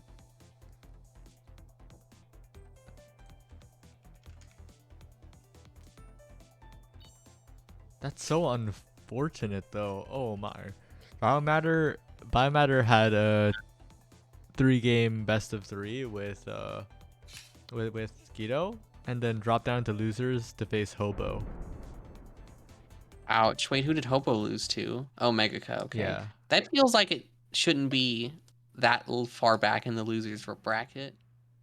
Well, that's just how it is with weird entrant numbers and a very deep talent pool. Yeah. Arkin is finally coming out. Yo. Oh, Oh, okay. lag. Is it lag? Arkin is featuring lag. Or is he just standing still? Oh, a player left. Well, If our local Arcanist player is to trust, Arc is bad with lag. What happened? what happened? Oh, controller unplugged. Okay. That makes sense. You know, in some gaming communities, if you unplug your controller, you're considered to a forfeit, even if you didn't do it on purpose. Isn't it also true with like pause menus and such? I think it varies, at least in the Smash Bros. Scene. If you pause, you have to lose a life, but you don't instantly lose the game. Although arguably you should, because there are some times where you can cheese pause, and even losing a life would be worth it. No one does that, of course, because they're not that DM, but you could. Jfeather, though, with a really aggressive roll to start this game, manages to earn a hit immediately. But Zale, not... Oh, was... So do you think Zale's going to be stalling for endgame here? Probably, right? I feel like even if you don't want to stall for endgame, Arcanist as a character kind of stalls you for endgame. Because, like... Arcanist is a very reactive character in general, until endgame. Yeah, ooh, barely gets dodged to the Sun Wave. I wonder why Zale's going Arc. I didn't know Zale played this character at all. Oh, that's a decent death toll. Joe probably wants to shake it up from the winners set. Something's got to change. I don't know, that last set was close. Wow. But Jfeather timed the stun wave right at the end, so it lasted after the clock ended. Really good awareness. A bit of a routine move, but still. Basically, nice. a checkmate out of nowhere. yeah, that was crazy. Jfeather was looking so clean, especially with those stun waves earlier, but Zale also not looking bad at all. Maybe they're not using much Focus Basic. I guess doesn't want to get debuffed. Yeah. Also, Ooh. really wants to put the pressure on before walls close. Like, wants to get the hits in now. Doesn't want to just get into Focus Basic battle and lose to Moons.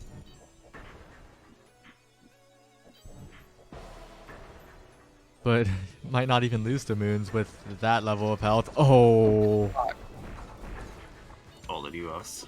Moon was already out, so couldn't really get the guaranteed hit, but got all the debuffs. That'll definitely do it.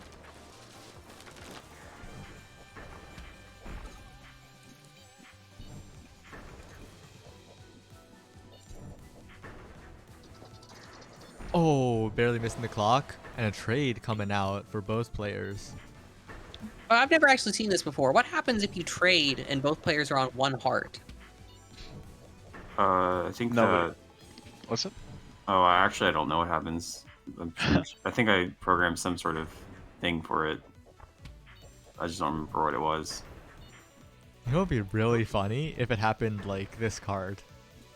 Yeah, I guess, because I've never seen it before. There must be some sort of inherent tiebreaker. Yeah, it's like a hidden tiebreaker though. The computer just makes it look like it wasn't a trade or something like that. I thought it was Pick just the winner. random. I don't think it's random. I think it's like based off what the who the computer think got hit first. Mina, which character is your favorite to draw of all of the characters in the game? That changes from day to day. Oh, okay, fair enough. Clearly Mecha Storm Beast. Because Storm Beast. Wait, is that a thing? I need to see No, this. no, it's a joke because Mino's profile picture was a mystery thing, but the guess was Mecha Storm Beast. Yeah, the profile picture now. I don't really know. Yeah, I what should it change it again. It's been this thing for a while. It's not even in the game anymore.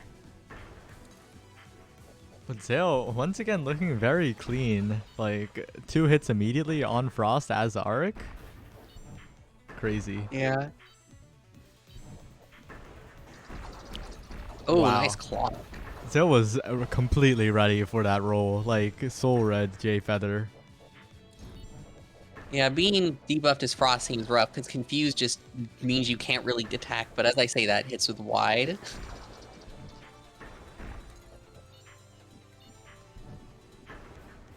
The funny thing is, this game only has one character that rolls, so you can't really read rolls unless you're playing against that one character. Yeah. True. That was such a meaningless statement. No, I mean, if you're like a Smash Bros. Player, there's a lot of you read that roll type of moments. I don't know if that's what you were thinking of or not. That's what I was thinking of. Yeah, something like that.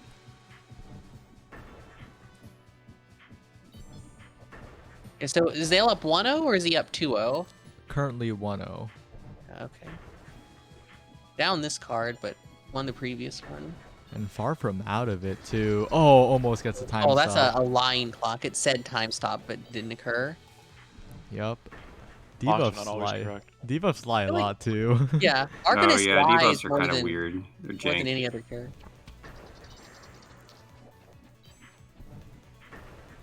Imagine if debuffs were like, if it hits on your side, they always hit. Arc would be insane. Yeah, that would be SAR netcode for you. Wow, nice Sun Wave on the basic, but gets caught focus That- basicking. That moon was a checkmate anyway, I think. Unfortunate thing about that clock earlier, like it almost caught, but it was a little early. That's rough. J Oh, yeah, I wanted wanna- to end it. Zale is gets also the blocked. only person I've ever seen play alternate skin Arcanist in a tournament. I feel like everyone else always goes black Arc. Oh, Easier you to messed see up the the alternate roll. skin. There it goes. Right, 2-0. I wonder if we'll see the depth. Death toll mattered. That's crazy. It did. Maybe the death toll always matters propaganda is true after all.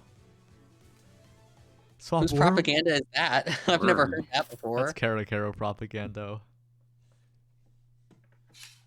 Oh, switching to Worm?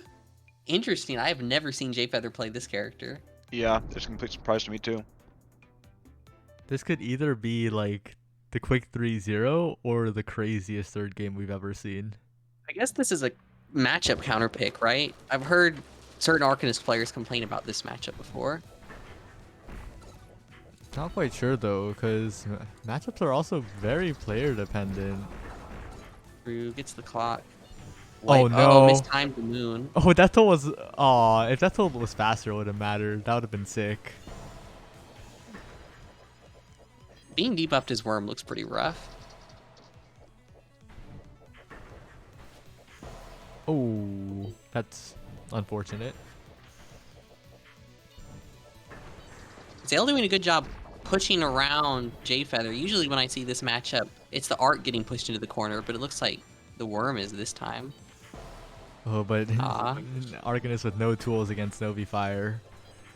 Even Clock has to be either insanely fast or predictive.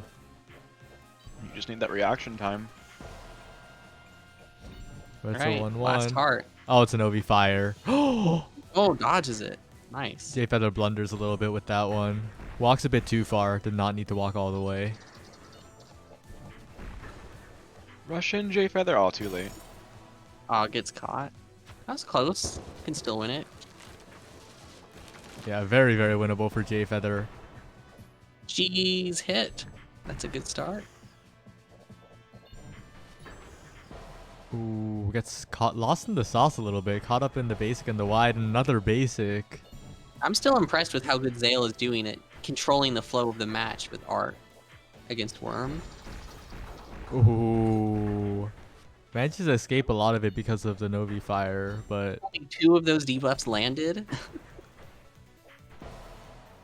it's looking all but over here. Oh, the aggressive push. Wide hit. Zell keeps getting getting basic hits. Yeah, Zell's basics on point. Oh, another Yep. basic. Oh, well played, Zale.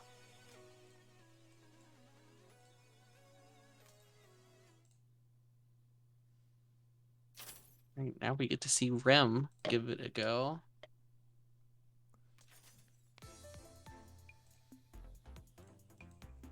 Okay, so we have River Sand chipping in from the Maiden Spell Discord. Death Toll either does nothing or it does everything from my experience.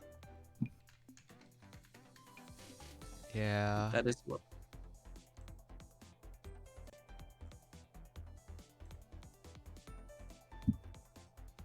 I'm pretty excited for this next set. This should be a good one. I hope Rem plays Sun, but might just go red.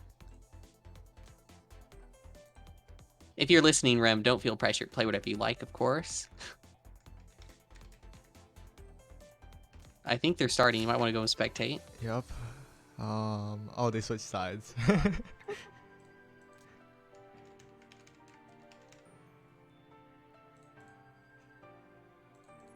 Oh, you have a... I just looked. I didn't see I had an overlay on the stream now. You were fast with that one. Took me a while, honestly. I was doing it, like, I only expected Jahvaro. So I just had Jahvaro, and then Mino came, and I was like, okay, Mino too. And then you got on. And I was like, I'll just do the group one instead of doing individual ones. I didn't actually think you'd have a VTuber model. I thought that was a joke. It was a joke until it wasn't. I love it. Can you just get one You could that fast, that easy? 3D ones are easy to make nowadays. Live 2D requires you to draw. I can't draw. Right, here we go. Yes, we're seeing the sun. Let's go. I'm All right. shaking. We I haven't keep seen accidentally- this. But we've seen a lot of this character matchup, but we haven't seen this player matchup yet this tournament. Yeah, the 1 and the 2 seed. You seeded well. It like predicted top 4 perfectly. Yeah, I'm so good. But no, it's not perfect. J Feather was seated above and ended up third. Oh, really? Oh, okay, yeah. So almost perfect. Close enough. Yeah, Rem doing really good this match. Takes it. Wish I watched that more closely. True. Like it felt like Zell was always chasing, but Rem always had something. Yeah, doing that strategy. Oh, get the top diamond. Nice.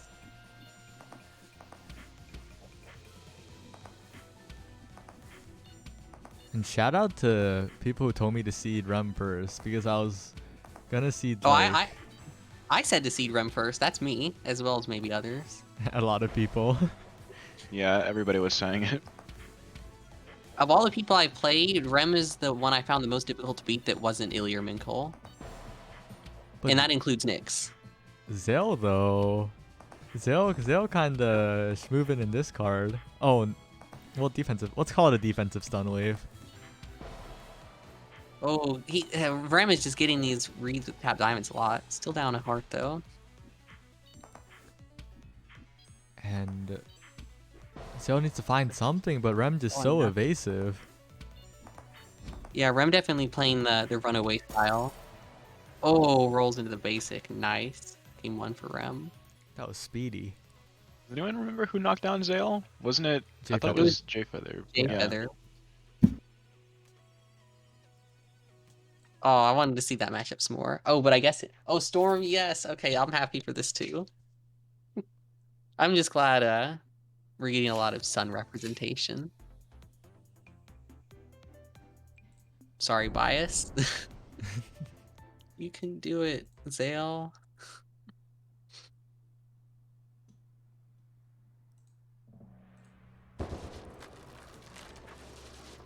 Alright, let's see how Rem deals with the aggressive strat. I wonder if Rem will do the clone hugging thing I was talking about. Seems like the kind of player that would. Zell did a really interesting thing at round start. Like backed up, shot, charged basics, and then ran through with tap basics. It was really cool, except for the fact that Rem just moved sideways. Yeah. Yeah, dodging. It's OP. It appears Rem is hugging the actual storm instead of the clone. Honestly, incredibly based. I mean, it's a good strategy, right? Like that's where pancakes work out. Melee Yeah. range. I mean, I like to hug the clone just because it can't move and you can't fight it. I feel like if Storm just maniac runs around in circles, you just get hit by wide if you try to hug actual Storm. This is losers finals deck door. It's grand finals. I think this is grand finals. It's grand finals? It's grand Oh. finals. Yeah, if Red wins this, I think that's the tournament. I Yeah. see. Huh. All right, Rem takes it. I wonder, Rem only joined after I asked for matchup advice, so I wonder if I inspired Rem to join this tournament. Yeah, it's all you, Max. I mean, Rem wasn't in the bracket before then. True. Signed up actually like 10 minutes after I asked for matchup advice. Oh, these movement reads are so good. Oh, but Zale finally finding something. This could be the start of. Never mind. Backs up and do a wide. It still could be the start. Or at the Okay. end. now it can't. All right, Zale's got a mountain to climb if he wants to take this. Has to win 3 straight. Damn. Switch to Wormsale. I feel like Zale should go Arc. You know, although Zale has got a mountain to climb, you know what else is a mountain? Magical Mountain, the Maiden Spell Invitational that these 2 players have qualified for already. That will be held sometime in June, so make sure to look out for it. Yeah. I really wanted to Thank you, qualify Zale. for that. I tried my best. You I'll can get still, another you can event to still, go you can for. still try. Yeah. I'll definitely go to the next one as well. It's meleeed. I wonder, Zale, I guess, just isn't comfortable playing the wall strat. Hasn't tried it against anyone in any matchup yet. I don't think it's like I think Zale just has more fun like this. Doesn't really seem like the type of player to try and set up walls just slowly. Yeah. Because even I when like they this play wall. Frost, like they don't really sit down and focus basic for the entire match. Unbelievable. I can't take it. Not focus basing against Frost. I'm trying to understand how Rem is moving around so much and never getting hit by wide. It's really insane. That's true. Like there. Very How slowly. did Rem not get hit? Went all the way around the clone. Yeah, it seems to just be constant slow movement. A lot of circling too, like a lot of wiggling in place, generally. But you have to confuse the wides. True. Yeah, Rem's also just constantly building these huge walls of waffles and diamonds. And somehow getting the storm on the other side of the wall. Bonk.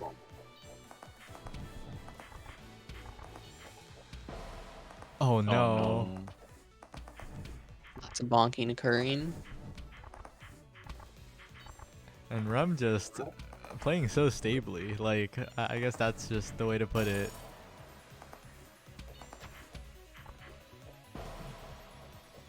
Like, even when Zell gets hits, they don't really chain into more hits. Like, Rem just puts the pressure back up, and Zell has to find another way in. Yeah, that feels like what's much better about the strategy where you wall in. Feels like when you get one hit as Walling Storm, you very often will get another. Especially against Sun, because Sun's slow and can't get out in time. Aw, he gets stuck on the wide, and that's it. Rem Rem- overqualifies.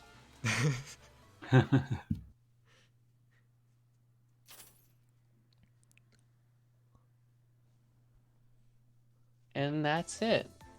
What a Good performance. games, all. Alright, shout out to Rem for winning the Jahvaro Qualifier. True. The Congrats. real Jahvaro. I'll be sure to pass it on. Also, shout out to Mino and Max for coming on commentary. Yeah, I love commentary. I'm always down. Quiet Hopefully most I of the wasn't too but thanks for annoying. having me. And also, I'd never put this up, so I'll put it up now. Yeah, check out twitch.tv/Jahvaro. And also the other, like, esports orgy type things that I'm trying to start. But whatever. Yeah, the above thing. Check out twitch.tv/Jahvaro for Super Animal Let's Royale go. and other stuff in Maiden Spell. And yeah, okay. Do I have permission to plug an event? Of course. It's highly likely within the next week or two I'll be hosting a new player tournament. So if you are a new player, show up for that if you're interested. Yeah, shout out.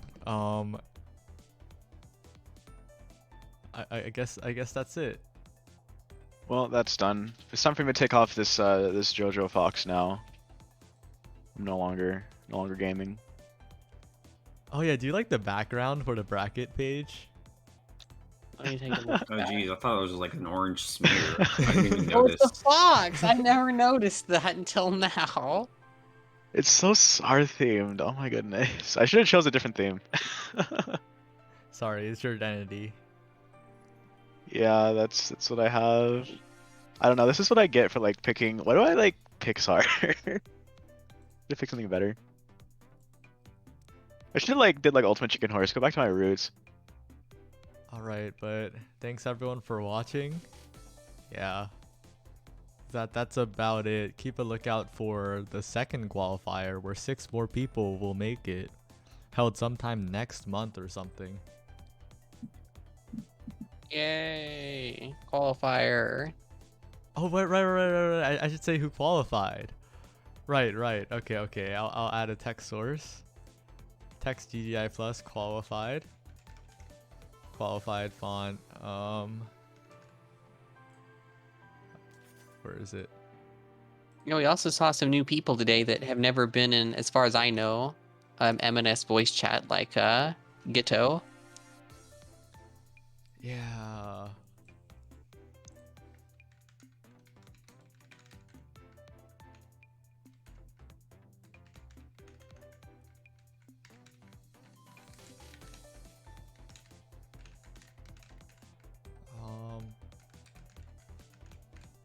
Six qualified. 6 people qualified. Rem, Zale, J Feather, Kara, Megaka, and Ox. So we'll see who among the rest of the community can make it. There's just 4 invites, but like you already know it's like Illy, Nix, Minkle, random EU person who can't make it for. Yeah. Nick's actually told me he might not want to play. That's kind of sad. It's sad, but like I guess it's kind of understandable. So maybe a random EU person who can't make it too. Yeah. Alright, speaking of Nyx, I cannot go a single stream without mentioning this. Like, I am obligated to mention this every stream. Did you know the craziest Nyx statistic is that he has never placed below 2nd ever in history? I did know that. Yeah, That's everyone great. knows it at this point. It's a crazy statistic. It's like, for any game. That's insane. Yeah.